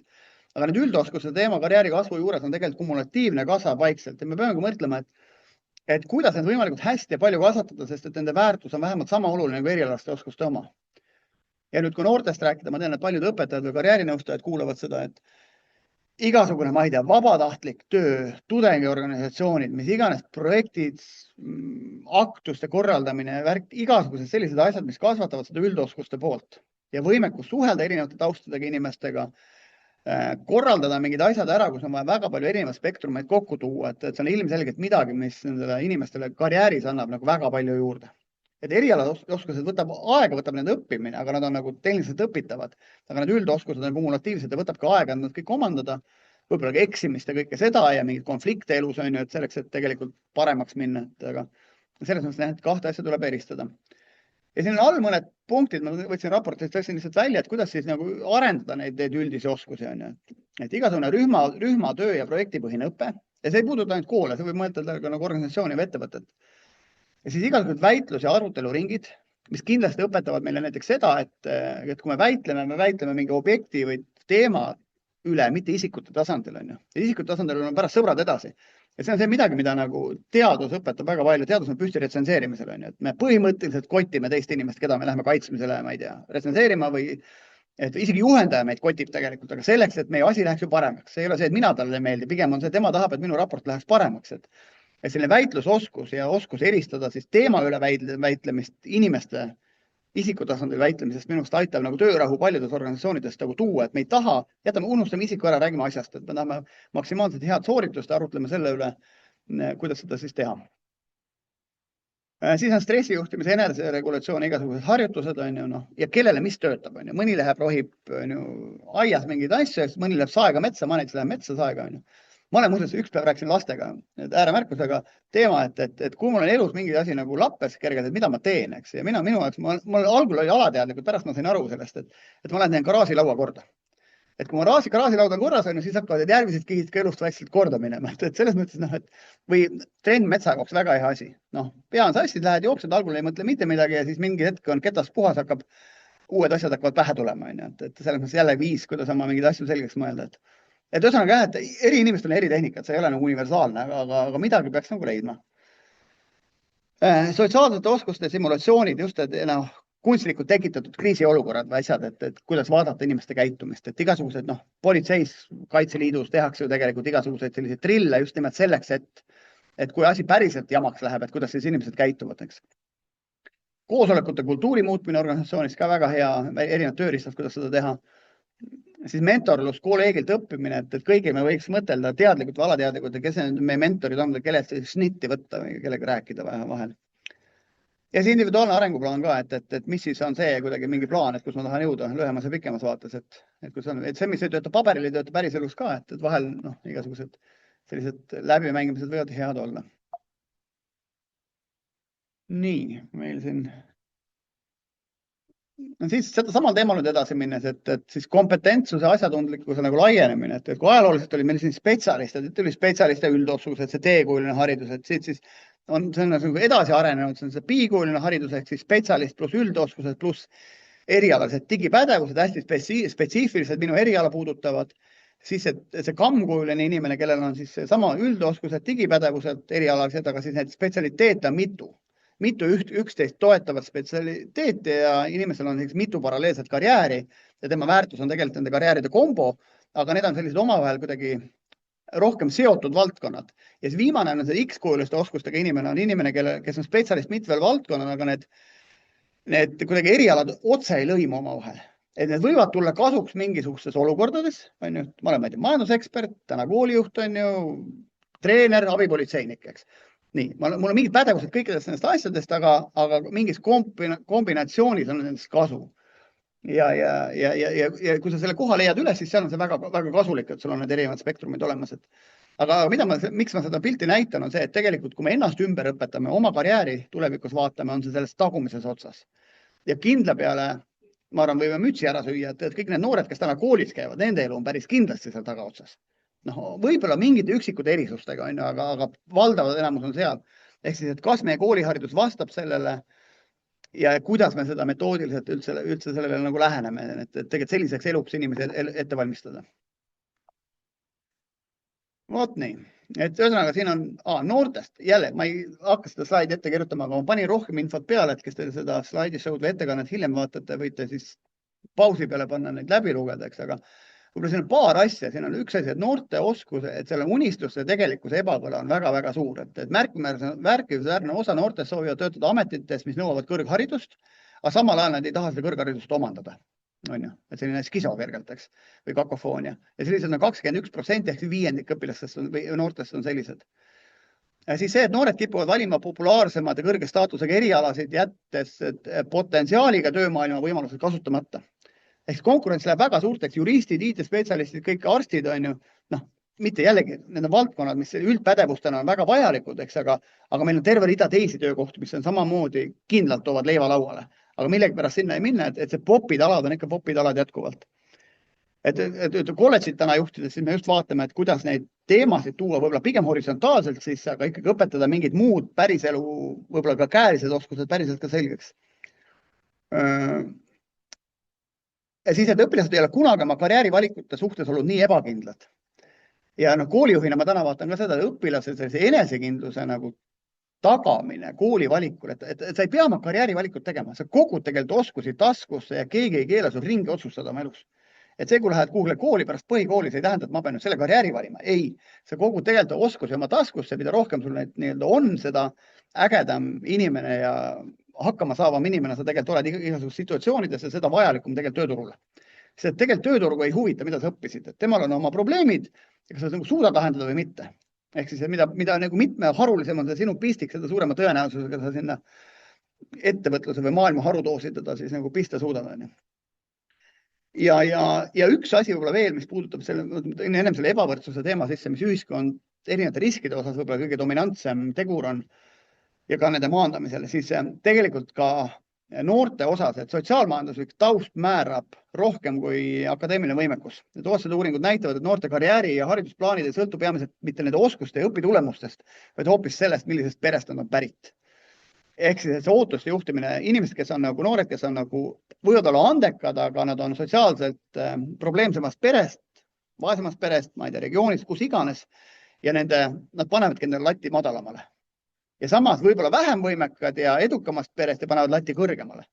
Et see on minu meelest kasutamata võimalus ühiskonna mõttes, eks, ja nüüd ütleme riikidena peaks mõtlema, et kuidas sellest nagu korduvmustrist tegelikult need noori kätte saada. Et andekad noored sõltuvalt nende sotsiaalsest või regionaalsest taustast tegelikult maksimaalselt ennast avada saaks. Et kindlalt nagu potentsiaal ühiskonnale ja ma ei tea, nende inimeste enda õnnele ja kõigele sellele muule ka. Et kuidas neid rattaid murda, mis on tegelikult kipuvad need mustrid perekonniti korduma. Kui see sama teema on kuskil lõpus jõuame liikumisharrastusega ka, kus me näeme, et mida tagasihoidlikum on järel pere, seda vähem on noorte liikumisaktiivsus. Ja see on poole võrra lausa see vahe.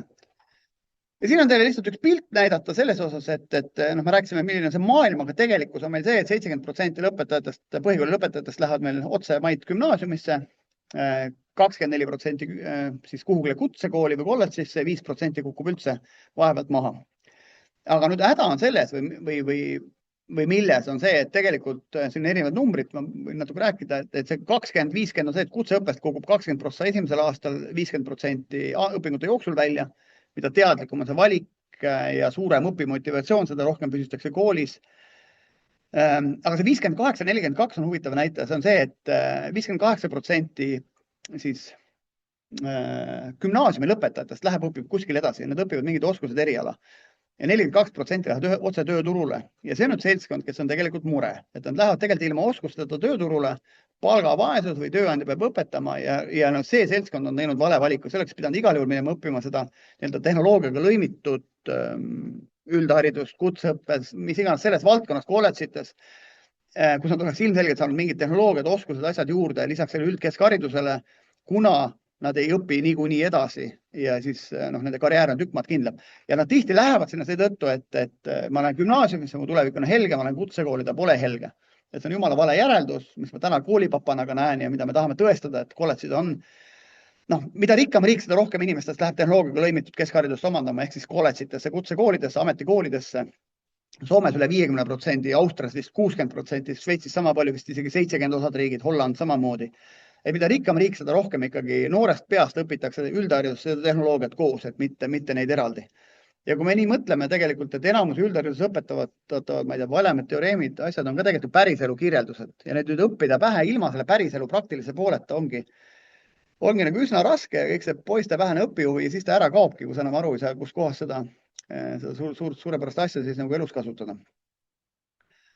Ja siis meie tööturul on 70 000 inimest täna, kes on ilma igasuguse erialase ettevalmistuseta, kes tegelikult oleks võinud ja kes peaks minema ümberõppesse täna ja kes oleks võinud siis tegelikult juba valida mingi sellise rakenduslikuma kallakuga kooli.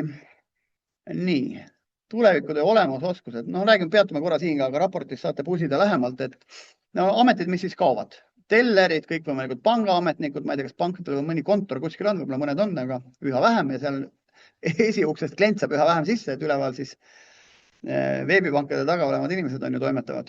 Igas andmesisestajad, vähem kassiirid, piletimüüjad, assistendid, juhiabid, trükitöölised, seotud ametid, igast raamatupidamise arvestuse, palgaarvestusega seotud inimesed, eks, materjaliarvestus, laoarvestus, transporditeenindajad, igast konduktorid on ju, ukselt uksele müüjad, ajalehtede tänavamüüjad, graafilised disainerid, palun väga.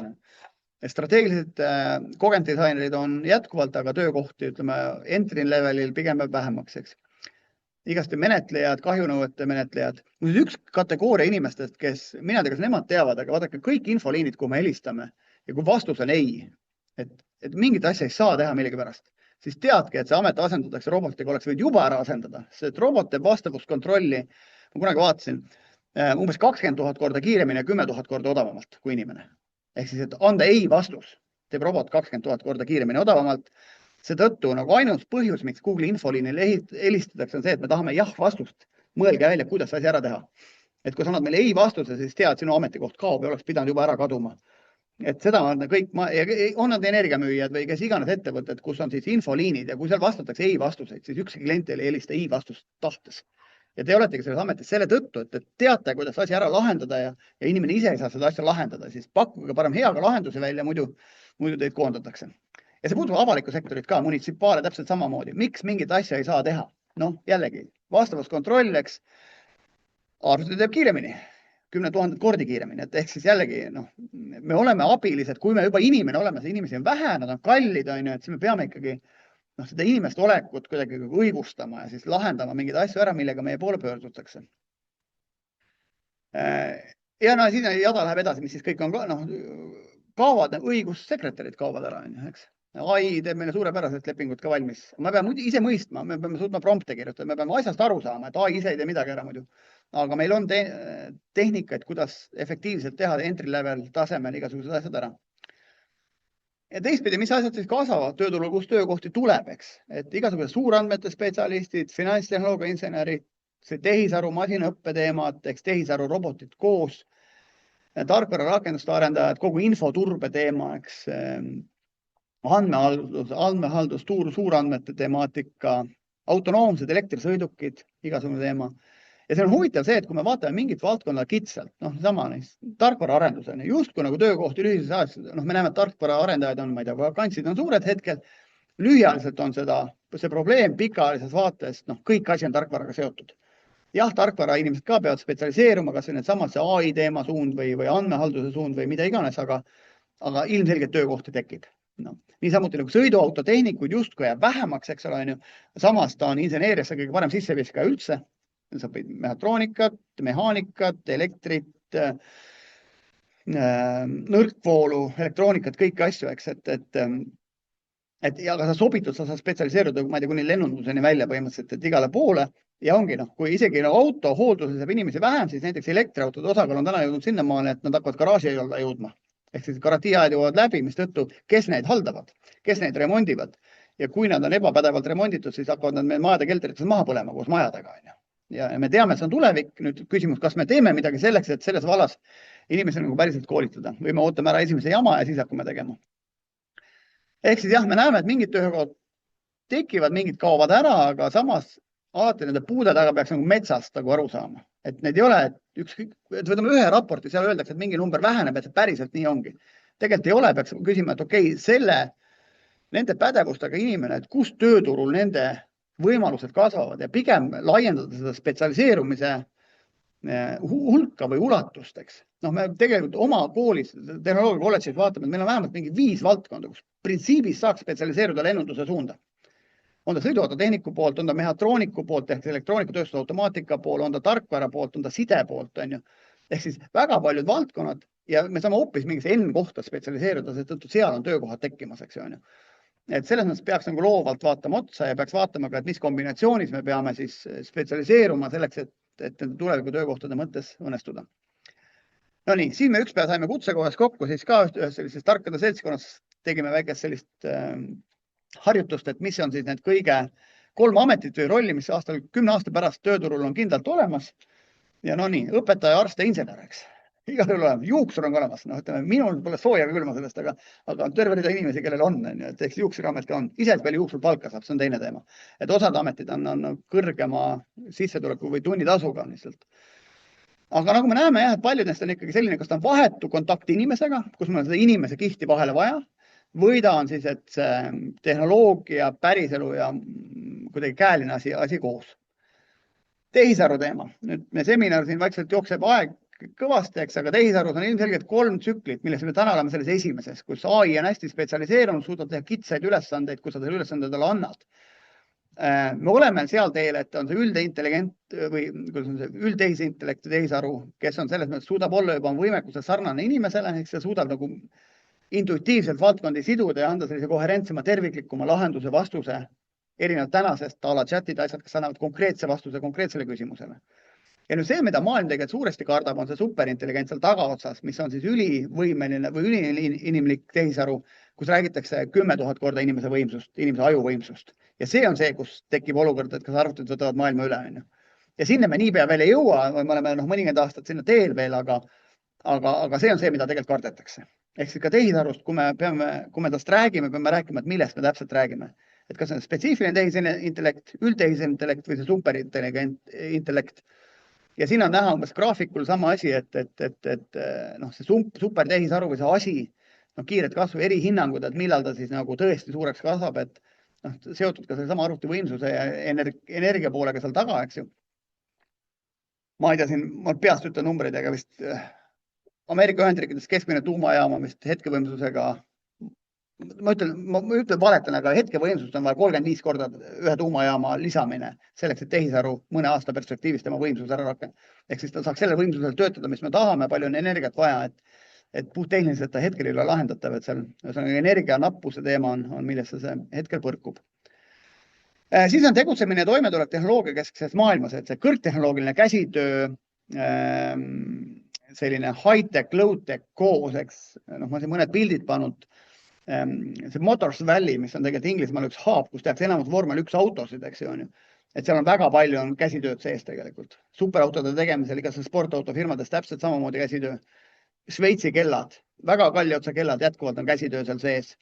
igast Dolce Gabbana, Gucci'd, kõikide teiste disainihouse'id samamoodi tehakse käsitööd selle disaini ja selle tehnoloogiliselt hilisema tootmise kontekstis, eks. Jah, tehnoloogiat kasutatakse, aga see inimene oma kätega seal sees. Ja kogu see makers või see tegijate kultuur või see didikultuur või do-it-yourself kultuur, et inimesed tahavad käeliselt asju teha ja ettevõtted täna pakuvad seda võimalust ka. Et siin on näide lihtsalt Bose kõlaritest või kõrvaklappidest, näiteks ostadki kõrvaklapid, ise paned nad kokku või. Et ehk siis see käeline tegevuse renessanss ilmselgelt on olemas ja tema väärtus koos siis sellise masstootmise tehnoloogiaga on see, kus see nagu tulevik nagu on. Ja üldse, kui asi on täiesti nagu nii-öelda pekkis, meil on see superintellekt, võtab kõik tööd üle, siis selleks, et inimene puu otsa tagasi ei läheks, tal peab mingisugused sellised, midagi ta peab viljelema see maakera peal. Ja võib-olla üldine sotsiaalne sissetulek võib-olla tagatakse ka kuidagimoodi kõigile, aga see, et kuidas me seda eneseteostust teeme, et jällegi see käeline pealine tegevus koos on see, mis ilmselt on olemas ka siis kui nagu homatavas tulevikus. No mis siit veel natuke, ma mõni minut räägin, siis me saame võib-olla diskuteerida ka natuke seda, jah, seesama disaini, kunsti, käsitöö ühendamine kõrgtehnoloogiaga, mida ma rääkisin, ja kusjuures see lõpptoote väärtusest on mega suur osa sellest, et mõnes mõttes, et kui me võtame mingi materjali, puit või metall, siis lõpuks, et mida kallim on see tonn seda materjali, seda rohkem on sinna mingit lisandväärtust otsa pandud. Et ruumimeeter, mingisugust puitu on ju, versus tihumeeter kvaliteetpuitu versus sellest tehtud prussi, lauda, hööveldatud lauda, sellest lauast tehtud mööblit on ju, sellest lauast tehtud disainmööblit on ju. Ma ei tea, sellest lauast tehtud brändiga disainmööblit, ehk me saame aru, kui palju maksab see tonn seda materjali lõpuks on ju. Ja mida edasi selles väärtusahelas, seda pehmemaks läheb see, mida me sinna otsa paneme. Ja ehk siis see pehme väärtuse osakaal toote omahinnast on väike või väga väike, luksustoodete puhul marginaalne disaini osakaal, aga lõpptootest võib-olla siin 50–80% selle lõpptoote hinnast, miks me seda ostame, on tegelikult see unikaalne kogemus, mingi kuuluvustunne, ma ei tea, brändi väärtus, sellega seotud kõik see lugu on ju, et sama Apple'i arvuti teenib palju suuremat marginaali, kui tekib või telefon, kui siis PC või Androidi põhine. PC arvuti või Androidi põhine telefon, et täpselt sama, et mingi see lugu, funktsionaalsus, ma ei tea, tarkvara, riistvara koos töötamise oskus, võime, kogu see ergonoomika, et kõik see on see, milles on tegelik väärtus. Jällegi see on midagi, mida antakse edasi nagu, mida tunnetuslik ja kus on vaja inimest, et seda nagu välja nuputada. Autentsus, kõik see muu. Ja nüüd siin lõppu otsa võib-olla natuke teemasid, et see, et tehnoloogia, inimesed ei taha tehnoloogiaga kokku puutuda või seda õppida. Näidake mulle noort, kes ei taha, nagu ta näeb raadiodel autopulti ja autot, et ta ei tahaks seda kätte võtta, natuke taga sõita. Et kõik me tahame ja päriselus on neid oskusi vaja ka, et seesama pommirobot siin all ei ole midagi eriliselt muud, kui seesama raadiodel auto, võib-olla tal on üks mingisugune hydrauliline asi selline külge pandud ja kogu moos, eks ju. Ehk siis, et see tehnoloogiasse sisse viskamine ei ole liiga keeruline, me peame seda nagu andekalt tegema. Et on üks asi.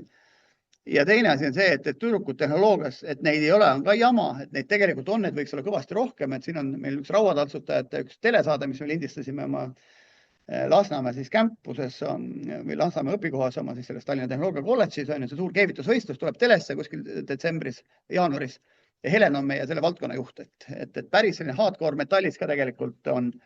Aga jällegi, kas me õpetame metalli ja keevitamist, aga tegelikult me õpetame hoopis materjali tundmist ja kas sa lähed siis kullassepaks tegema metall monumentaali või mida iganes, et see karjäärispektrumid on väga suured, eks.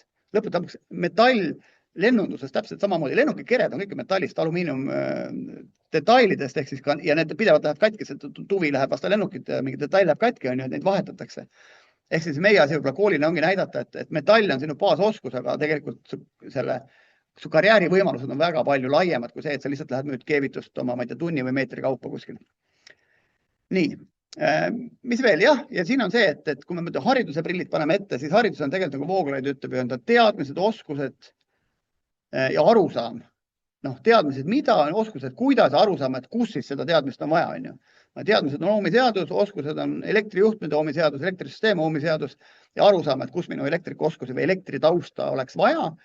Ja neljandaks tegelikult see suhtumine on ju, et tahan teha, ei taha teha, tulen hommikukooli, tule, on ju, olen kaine, ei ole, eks, et see moraali ja suhtumise pool, et selle õigeks saamine on samamoodi hariduse teema. Et mis iganes haridusasutusest me räägime, mis iganes tasemest, siis on see küsimus tegelikult, et kas me anname neid kõiki profiile või mitte ja kui mitte, siis kuidas me oma need tühimikud siis täidame, eks ju. Ja pluss siis selle juures on see tehnoloogia on paratamatult kõikjal, et see tehnoloogiline pool on kõige selle juures ja kogu aeg. et see on oma olemuselt see hariduse, millist me peaks pakkuma, on ta siis minu pärast nagu üldhariduse mõttes või ta on siis nagu juba kolledži haridus või kõrgem haridus või on ta täiendõpe või ta on põhiharidus statsionaarne. Ja näiteks teema, et ma ei tea, täiskasvanute gümnaasiumid. Mina ei leia küll oma väikse peaga nagu ühti mõtet, miks me peaks täiskasvanu gümnaasiumid tegema ilma tehnoloogiat Eestis. Või lihtsalt õpetama nagu üldharidust teadmiste mõttes, et nad suudaksid võib-olla ka PISA testid ära teha väga hästi, eks. Et ikkagi pigem see oskuste arusamise pool ka otsa. Et vähemalt see kolmene pool õppida, pluss see suhtumine võib-olla, et tegelikult ma peangi õppima, sest vastasel juhul keegi mind üleval ei pea siin maamuna peale. Et ehk siis minu meelest kõik täiskasvanu gümnaasiumid võiks kindlasti tehnoloogia gümnaasiumid Eestis olla või tehnoloogia koolid pigem siis või nende tehnoloogia koolide juurde tehtud või kuidagi niimoodi, et nad siis ikkagi sellest praktilisest elust osa saaksid. Sest nad lähevad ju praktilisse maailma. Ja võib-olla teema, millega sa asja siin koha peal kokku tõmmata, mul vist 2 slaidi on veel, et üks on see tegelikult, kui me räägime noorest, siis minu meelest on tal täna täiesti selgelt 2 valikut selles karjääris peale põhikooli. Et üks aasta on kas 4 aastat siis sellist tehnoloogia kolledžit, väga hea üldkeskharidus, pluss siis 1 või 2 või 3 mingit tehnoloogilist suunda, mida sa tunned. Või siis see 6–8 aastat ehk 3 aastat gümnaasiumi, kus sa oskusi ei saa, sa pead minema edasi õppima, sa lähed enamasti ülikooli ja sul on siis 3+2 ülikooli.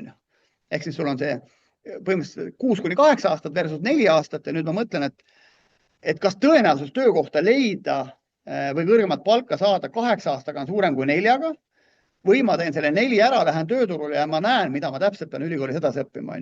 Et need on selgelt valikud, mustvalged valikud ja siit on natuke see sama millise kivi alt seda konna otsida, et kuidas riik edukaks teha. Et siit tuleb natuke see põhjus, miks ikkagi need tehnoloogiakoolid on nii popid, on Austria, Šveits, kõik need, Holland rääkisime, kõik Skandinaavia samamoodi. Et seda, ja see kuidagi ei peaks tähendama, et me või olla semiootik või filosoof või ma ei tea, kunstiteadlane või mida iganes, eks. Kus on võib-olla üldkeskhariduse osakaal olulisem, aga ma räägin, kõik see teine pool aitab meid lihtsalt elus nii palju rohkem hakkama saada ja võib-olla ka rohkem kuidagi majandusse seda nagu kasu panna. Plussid see massiline ümberõppeks. Ja ma teengi, võib-olla lõpetan sellega ära, ma panen ühe küsimuse veel üles, ja siis me saame nende 2 asja peal hakata siis nagu diskuteerima. Et kui see esimene küsimus oli siis, et kui suur osa Eesti tööturust peaks minema kohesse ümber- ja täiendõppesse ja te pakkusite seal mingid protsente välja, siis see teine küsimus võiks olla selles, et kus seda peaks korraldama siis, kas siis tööandja juures, ülikoolis, kuskil kolledžis, kutsekoolis, tehnikakoolis, ma ei tea, töötukassas või kellegi 3. või 4. poolt. Et pange sinna seesama vestluse chati siis vastavaid tähti.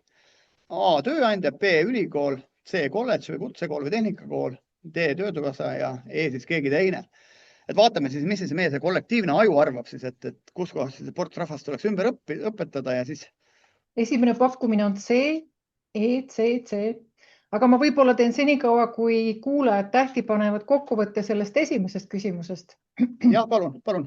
Et pakkumisi oli 20% kuni 100-ni, aga võib-olla meelevaldselt, aga mulle jäi rohkem silma, ma täpselt ei lugenud üle, aga jäi rohkem silma 60–70%.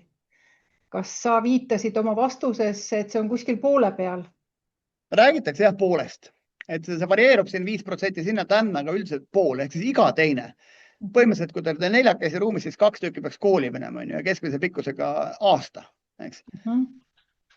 Aga siin nüüd pakutakse küll kõiki tähti. Vist jällegi hinnanguliselt tundub, et C-d ja D-d on kõige rohkem. Aga on pakutud ka A-d. B-d polegi. Isegi on. B-d ei ole. Aga C-d on kindlasti kõige rohkem, jah. Jah. Ilmselt ülikoolide mikrokraadidel on ju oma roll, eks, aga eks ülikoolid on ka ja on suundi, mis on tehnoloogilisemad, on suundi, mis on humanitaarsemad, eks. Aga selles mõttes küll, et ütleme, mida humanitaarsem on kool ja haridus, seda lihtsam on ka seda asja distantsilt õppida.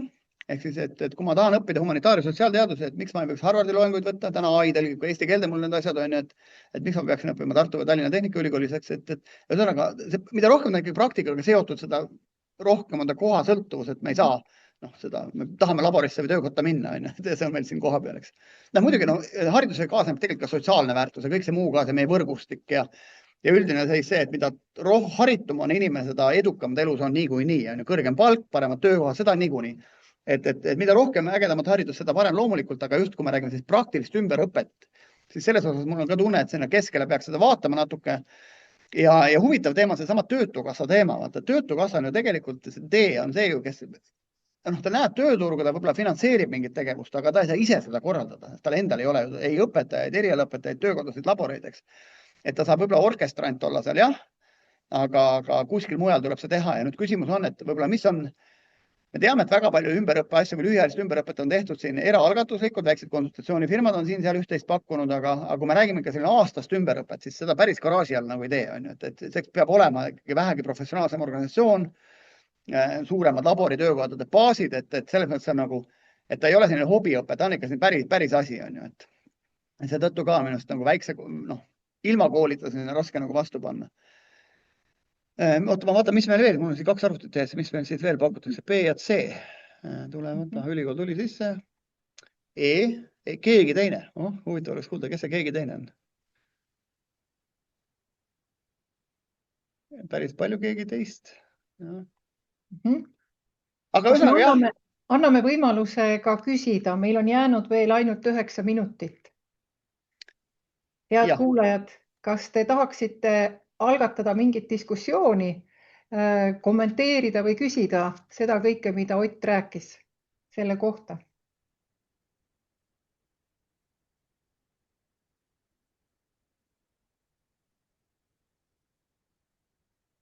Iga kui te küsimusi küsite või kirjutate siin, kas käsi on meil või? Ma natuke räägin, mul siin mõned mõtted on lõpus. Ma räägin, mis Hetkel ei näe, räägi. Ja, just. Et viimane peatükk tegelikult raportis on tervis kui elu ja töö tugisammas. On päris äge peatükk lugeda just selles mõttes, et mõista, et mis see tervise teemal olulised on ja miks. See esimene lause, see esimene peatükk on see füüsilise, vaimse ja sotsiaalse heaolu tasakaal, et tegelikult see on tervis 3, ehk siis me räägime tegelikult WHO definitsioon juba 100 aastat vana või mitte 100, päris palju, 80 või. Et tervis ei ole tegelikult füüsiline, lihtsalt, et meil ei ole haiguseid, ta tegelikult on füüsiline, sotsiaalne ja vaimne, et see on omavaheline tasakaal ja nende asjade vahel tegelikult ei ole mitte pluss, vaid korrutustehe, ehk see on funktsioon ikkagi, on ju. Mis tõttu, et see füüsiline tervis on või pole mõjutab tegelikult 12, vaimne tervis samamoodi, sotsiaalne tervis samamoodi, et kas meil töö on, kas meil sotsiaalne roll on ühiskonnas, see mõjutab tegelikult meie füüsilist ja vaimset poolt. Et need omavahel nii seotud asjad. Siin mitu päris uuringut on tehtud selles osas, et vaimse tervise probleeme minnakse lahendama füüsilise koormusega. Ehk siis keskmised stressid või kogu see teema, Norras 2 suurt uuringut tehtud, Kristjan Port viitanud mõlemale, kuidas tegelikult ketsid, miks see ketsipilt siin on, lahendavad paremini kui antidepressant teatud probleeme. Ehk siis, kui teil kergelt on juhe koos mingi metsajooksule või ratas sõitma või mis iganes, elektritõukse asemel võtke nagu füüsiline tõuks, on ju. Et andke kehale vähe koormust ja tegelikult lahenevad ära ka need vaimse tervise vähemalt lihtsamad asjad. Digikoormuse ja kogu selle sõltuvuste teema on siin ka sees, räägitud, ma ei jõua ümber rääkida. Aga lihtsalt üks näide, et keskmine inimene laseb aastas pöidlaga mingisugune, mitte aastas, päevas 200 meetrit. Ehk siis pöidla lihas on meil, füsioterapeudid ütlevad, et pöial on ülearenenud inimestel juba ja pöidla probleemid hakkavad tegelema, millega inimesed lähevad arsti seda lihtsalt selle scrollimise tõttu, et pöial oli haaramiseks kunagi mõeldud, aga me nüüd scrollime temaga. Siis veel see näide, mis ma tahtsin ka ennem öelda, see sama sotsiaalne ebavõrdsus tegelikult vähe või väljendub ka tegelikult noorte väheses aktiivsuses. Noortega on üldse probleem, et 80% meie noortest ei liigu piisavalt. Ehk siis on tund päevas sellist, et nahk on märg tund päevas. Põhimõtteliselt jala kooli kiirelt hakkad hiljaks jääma, on pool tundi käes, jala koju, pool tundi nahkmärg on ka käes ja ometi 80% ehk siis 10-8 last ei saa seda. Need on haiged keskealised, meie teame seda, nemad ei tea. Et mida iganes teha koolis, et noored saaksid liikuma. Ma oma koolis täpselt samamoodi mõtlen, et 6000 kool, et kuidas me saame kõik liikuma, paljud tahavad sõjaväkke edasi, et nad teeksid ära oma NATO testi, on ju. Omad ülesande koolijuhile, et see 2 kekatunniga päevas idee, et kuidas nagu seda spordiroodu mõnes mõttes teha koolis, aga me peame nad liikuma saama, vastasel juhul on jama majas, et nad on keskealised kroonilised haiged, keda siis haigekassal pole pappi, et nagu kinni maksta. Siin on üks lihtsalt näide rekreatsioonialadest, kui me räägime kooli juures kehakultuurist, et me tihti ei vaata sellele otsa, see tähendab korralikke alasid. Suured matisaalid, suured jõuksid, ägedad koolistaadionid, keskel võib-olla mitte muruplats, see on üks Odense ülikooli Stata Taanist, kus on keskel igast rekreatsioonialad staadionidel, on ju. Et see on hoopis midagi muud. Et me täna harva mõtleme, et kool on selline keskkond ka, aga tegelikult päriselt on. Ja see on nagu tuleviku haigla iseenesest, et kõik, mis on siin tehtud ja hiljem ei pea tegema või teeme hiljem inimeste puhul. Et selles mõttes, et ja jällegi oma kooli näol me tahame teha sellist pilooti, et vaatame, kas õnnestub, aga suures tehnoloogiakooled siis tahaks teha ühest 1-4 õpikohast sellise vahva rekreatsiooniala, kus me tõesti saame usutavasti tegelikult hakkama siis noorte selle liikumisharrastusega. Mis Paned veel? ise chati. Ja ma näen ise chati ka kõrval siin. Ma näen chati, küsige aga küsimusi. Siin tuli, nii. Slaidid tulevad, jah? Nii, ma leian, et õpetaja peaks endale ka südameseks võtma, et gümnaasiumi sealt ülikooli pole see eliit, kust kullapada lõpuks ootab. See on samas seminar selgitas ilusti lahti ja riigi silmis ka positiivselt, sest noored ühesõnaga jah, et me tegelikult üldhariduses, me teeksime oma töö päriselt ära ka. Noh, ma täna ju tehnikakooli juhina, ma näen seda, kuidas põhikoolides tegelikult tuleb ikka jama välja. Eesti keelt ei räägi noored, mata on 2, on ju, me laseme täna vist 2-2-ga saab lõpetada, siin käivad jutud, äkki saaks 5-2-ga lõpetada, on ju, et küsimus on see, et me hakkame tehnikakoolis ära tegema seda, mis on põhikoolis tegemata ja me ei saa neile erialadega õpetada. Ja kui me laseme nad ka läbi, teeme ka rehepappi ja lõpuks on need tööturul need inimesed, kes ei valda tegelikult tehnoloogiaid ja lõpuks me saame ise kuskilt teeninduses mingi auto, kus ratas sõidab alt ära, seetõttu vend pole aru saanud, mida me õpetame, on ju. Ehk siis, et ilmselgelt üldhariduskoolid põhikooli tasemel peavad oma töö ära tegema. Samamoodi peavad tööõpetust hästi ära tegema, sest mida paremini nad teevad, seda rohkem õpivad need noored, kellel on matti, keemiat, füüsikat, sest et need on reaaleluga seotud alad, need on lihtsam õpetada reaaleluga. Et ehituskoolis ma rääkisin, et mis on 3 tehet, mida ehituskoolis peab inimene teadma. Põhimõtteliselt 3 tehet. Üks on pindala arvutamine, teine on ruumala arvutamine, 3. on teisendamine. Elulised asjad, aga neid ilma praktikata koolis õpetada või õppida ongi igav, et praktika ja tööõpetus on see, mille kaudu seda siis nagu õppida. Ehk siis jah, et põhiharidus me peame korda saama, sest et me tegelikult maksame seda riigina kinni maksumaksjana, et miks me siis ei küsi sealt seda sooritust. Ja miks ma seda räägin? Oma kogemus, et mul grupp noori, ma ei tea, teine kursa on ju, et meie koolis, eks eesti keeles ei suuda kirjutada oma nime ega hobi, on ju. Nad on 17 aastat Eestis elanud, on ju. Küsid, kust koolist tulete. Vaat, ma tulen siin Loksa koolist, Maardu vene koolist, 3-4 Lasnamäe vene põhikoolist või Õismäe vene koolist, eks. Et kogu lugupidamise juures erinevad kultuurid, asjad on, aga jumala eest Eesti riigis 18 aastat ei sai valda eesti keelt elementaartasemel. Me näeme need kooli sisseastumisel samamoodi, et eks siis jah, me saame nendega tegeleda, muuseas need käsitleda haridusliku erivajadusena, on ju, aga tegelikult ikkagi põhikoolis tuleks töö ära teha ja lihtsalt tuleb ära teha, me ei saa ennast ja teisi petta, seetõttu, et lõpuks on meie majandus, meie ühiskond ja nende noorte tulevik enne kõike, on ju. Ja kusjuures, mis on oluline minu arust, vaata, need noored ei ole süüdi selles, et nad ei valda keelt või mata on 2. See on keskkond, mis me oleme sellisena neile pakkunud, et nad on sellisena sealt välja tulnud, on ju. Ja see suur segregeeritus, ükskõiksus võib-olla selle üle, et me lasemegi läbi koolidest, on ju, et ma naljaga poolest teen, et vahest on lihtsam võtta otse lasteaiast juba nagu kutsekooli õpilasi, et suhtumine on õige, et ta on tahtnud ja õpiharjumus pole ära kadunud selle 9 aastaga. Et seetõttu nagu, ma arvan, me võime omakeskis rääkides olema, peame olema ausad, et iga haridustasemes tehakse nagu oma ära, et me ei tee nagu rehepappi. Siin chatis jõuti ka just selleni, milleni sina jõudsid, et tegelikult algab probleem kodust, et koolis on raske teha suunamistööd, kui kodune keskkond segab õppimist ja et probleem pole siis noores, vaid selles koduses keskkonnas. Nüüd on meil jäänud täpselt 1,5 minutit. Ei, tegelikult 1 minut.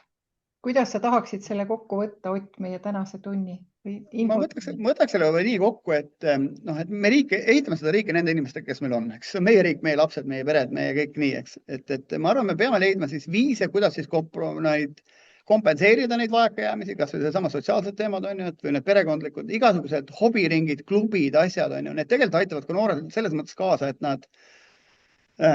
isegi koolis kiusatakse näiteks, et sul on mingid teised sotsiaalsed grupid ka, kus on teistsugune rollijaotus või teistsugused tugevused, ehk sul tekib selline dünaamiline taustsüsteem, et maailmas ongi erinevad olukordi, et kui see ühes kohas on mustvalge, et siin elu ei ole mustvalge, elu on tegelikult hallides toonides ja mida rohkem sul on neid kogemusi, trennis käimine sama lugu, et mida rohkem sa teed nagu selliseid asju, seda vähem on sul aega igasuguseks jamadeks, on ju. Kuuluvustunne, et see, kas keegi liitub mingisuguse kanutiaia pätikambaga või siis mingisuguse spordivõistluse korraldajatega näiteks, on ju, see on täitsa juhuse küsimus. Noor otsib tegelikult liidrit, kellele järgida, mida rohkem me pakume seda positiivset võimalust, seda vähem tõenäoliselt minnakse sinna negatiivsesse. Et ma arvan, et pigem jah, alternatiivsete võimaluste pakkumine ja ikkagi nende koolide või nende suurte asutuste roll, kus need noored niikuinii on. Neil on see vastutus ilmselgelt, et midagi siis ette võtta. Ja sellega seoses ka me igaühe enda vastutus on, et ma ise pean näiteks ühte kampaaniat, ma mõtlesin, ma ikkagi panen ta siia peale, on ju. Ma spordiinimene läbi lõhki, vanemad ka on ju ja nii edasi, et ma arvan, kõik inimesed, kes on sportlikud, liiguvad, saavad kekatunnis hakkama, et nende roll ei ole mitte see, et nad ise veel kõrgemaid eesmärke panna, naabrist parem on ju, et aga pigem, et nad inspireeriksid ja tooksid tegelikult mõne oma sõbra nagu ka liikuma, kes täna tugitoolis või kes ei viitsi rattaga kooli minna. Noh, oma 4. koolis näiteks tahame inimesi nakatada, et nad käiksid rattaga koolis. See, et ilm on kehva, see on jama, laagrikoolis on 700 ratas igasuguse ilmaga maja ees ja lapsed käivad ratastega koolis. Et see on pigem see, et kuidas me selle kultuuri muutuse toome, on ju. Aga just, kõige paremad müügimehed on üldiselt need, kes ise midagi teevad. Ja kui me midagi ise teeme, kutsume siis sõpru ka tegema, on see siis, ma ei tea, garaaži all tsikli putitamine või spordi tegemine, toome need passiivsed ka välja ja ma arvan, meie kasutegur siin Emaksel maal on nagu väga suur. Aitäh sulle, Ott! Jah, suur aitäh kuulamast. Siinkohal kokku tõmmata just sellepärast, et öelda ka osalejatele veel suur aitäh, sulle suur aitäh jätkuvalt nii selle kogumikuga koos tegemise, nende materjalide kokku otsimise eest kui ka tänase infotunni eest. Ja ma loodan, et kõik üheskoos, vähemalt need 150-160 inimest, kes täna sind kuulasid, oleme seda meelt, et me ise loome seda tulevikku, olles ise eeskujuks, innustades kas siis sportima, õppima või tegema veel midagi põnevat. Suur tänu kõigile. Tänast esitlust ja kogumikule suunavaid linke leiate te Kutsekoja uudiste rubriigist, uuringute rubriigist OSKA leheküljelt Kutsekojas leiate viimase kogumiku tulevikutrendidest, mida täna tutvustasime. Suur tänu ja ilusat jõuluootust! Aitäh!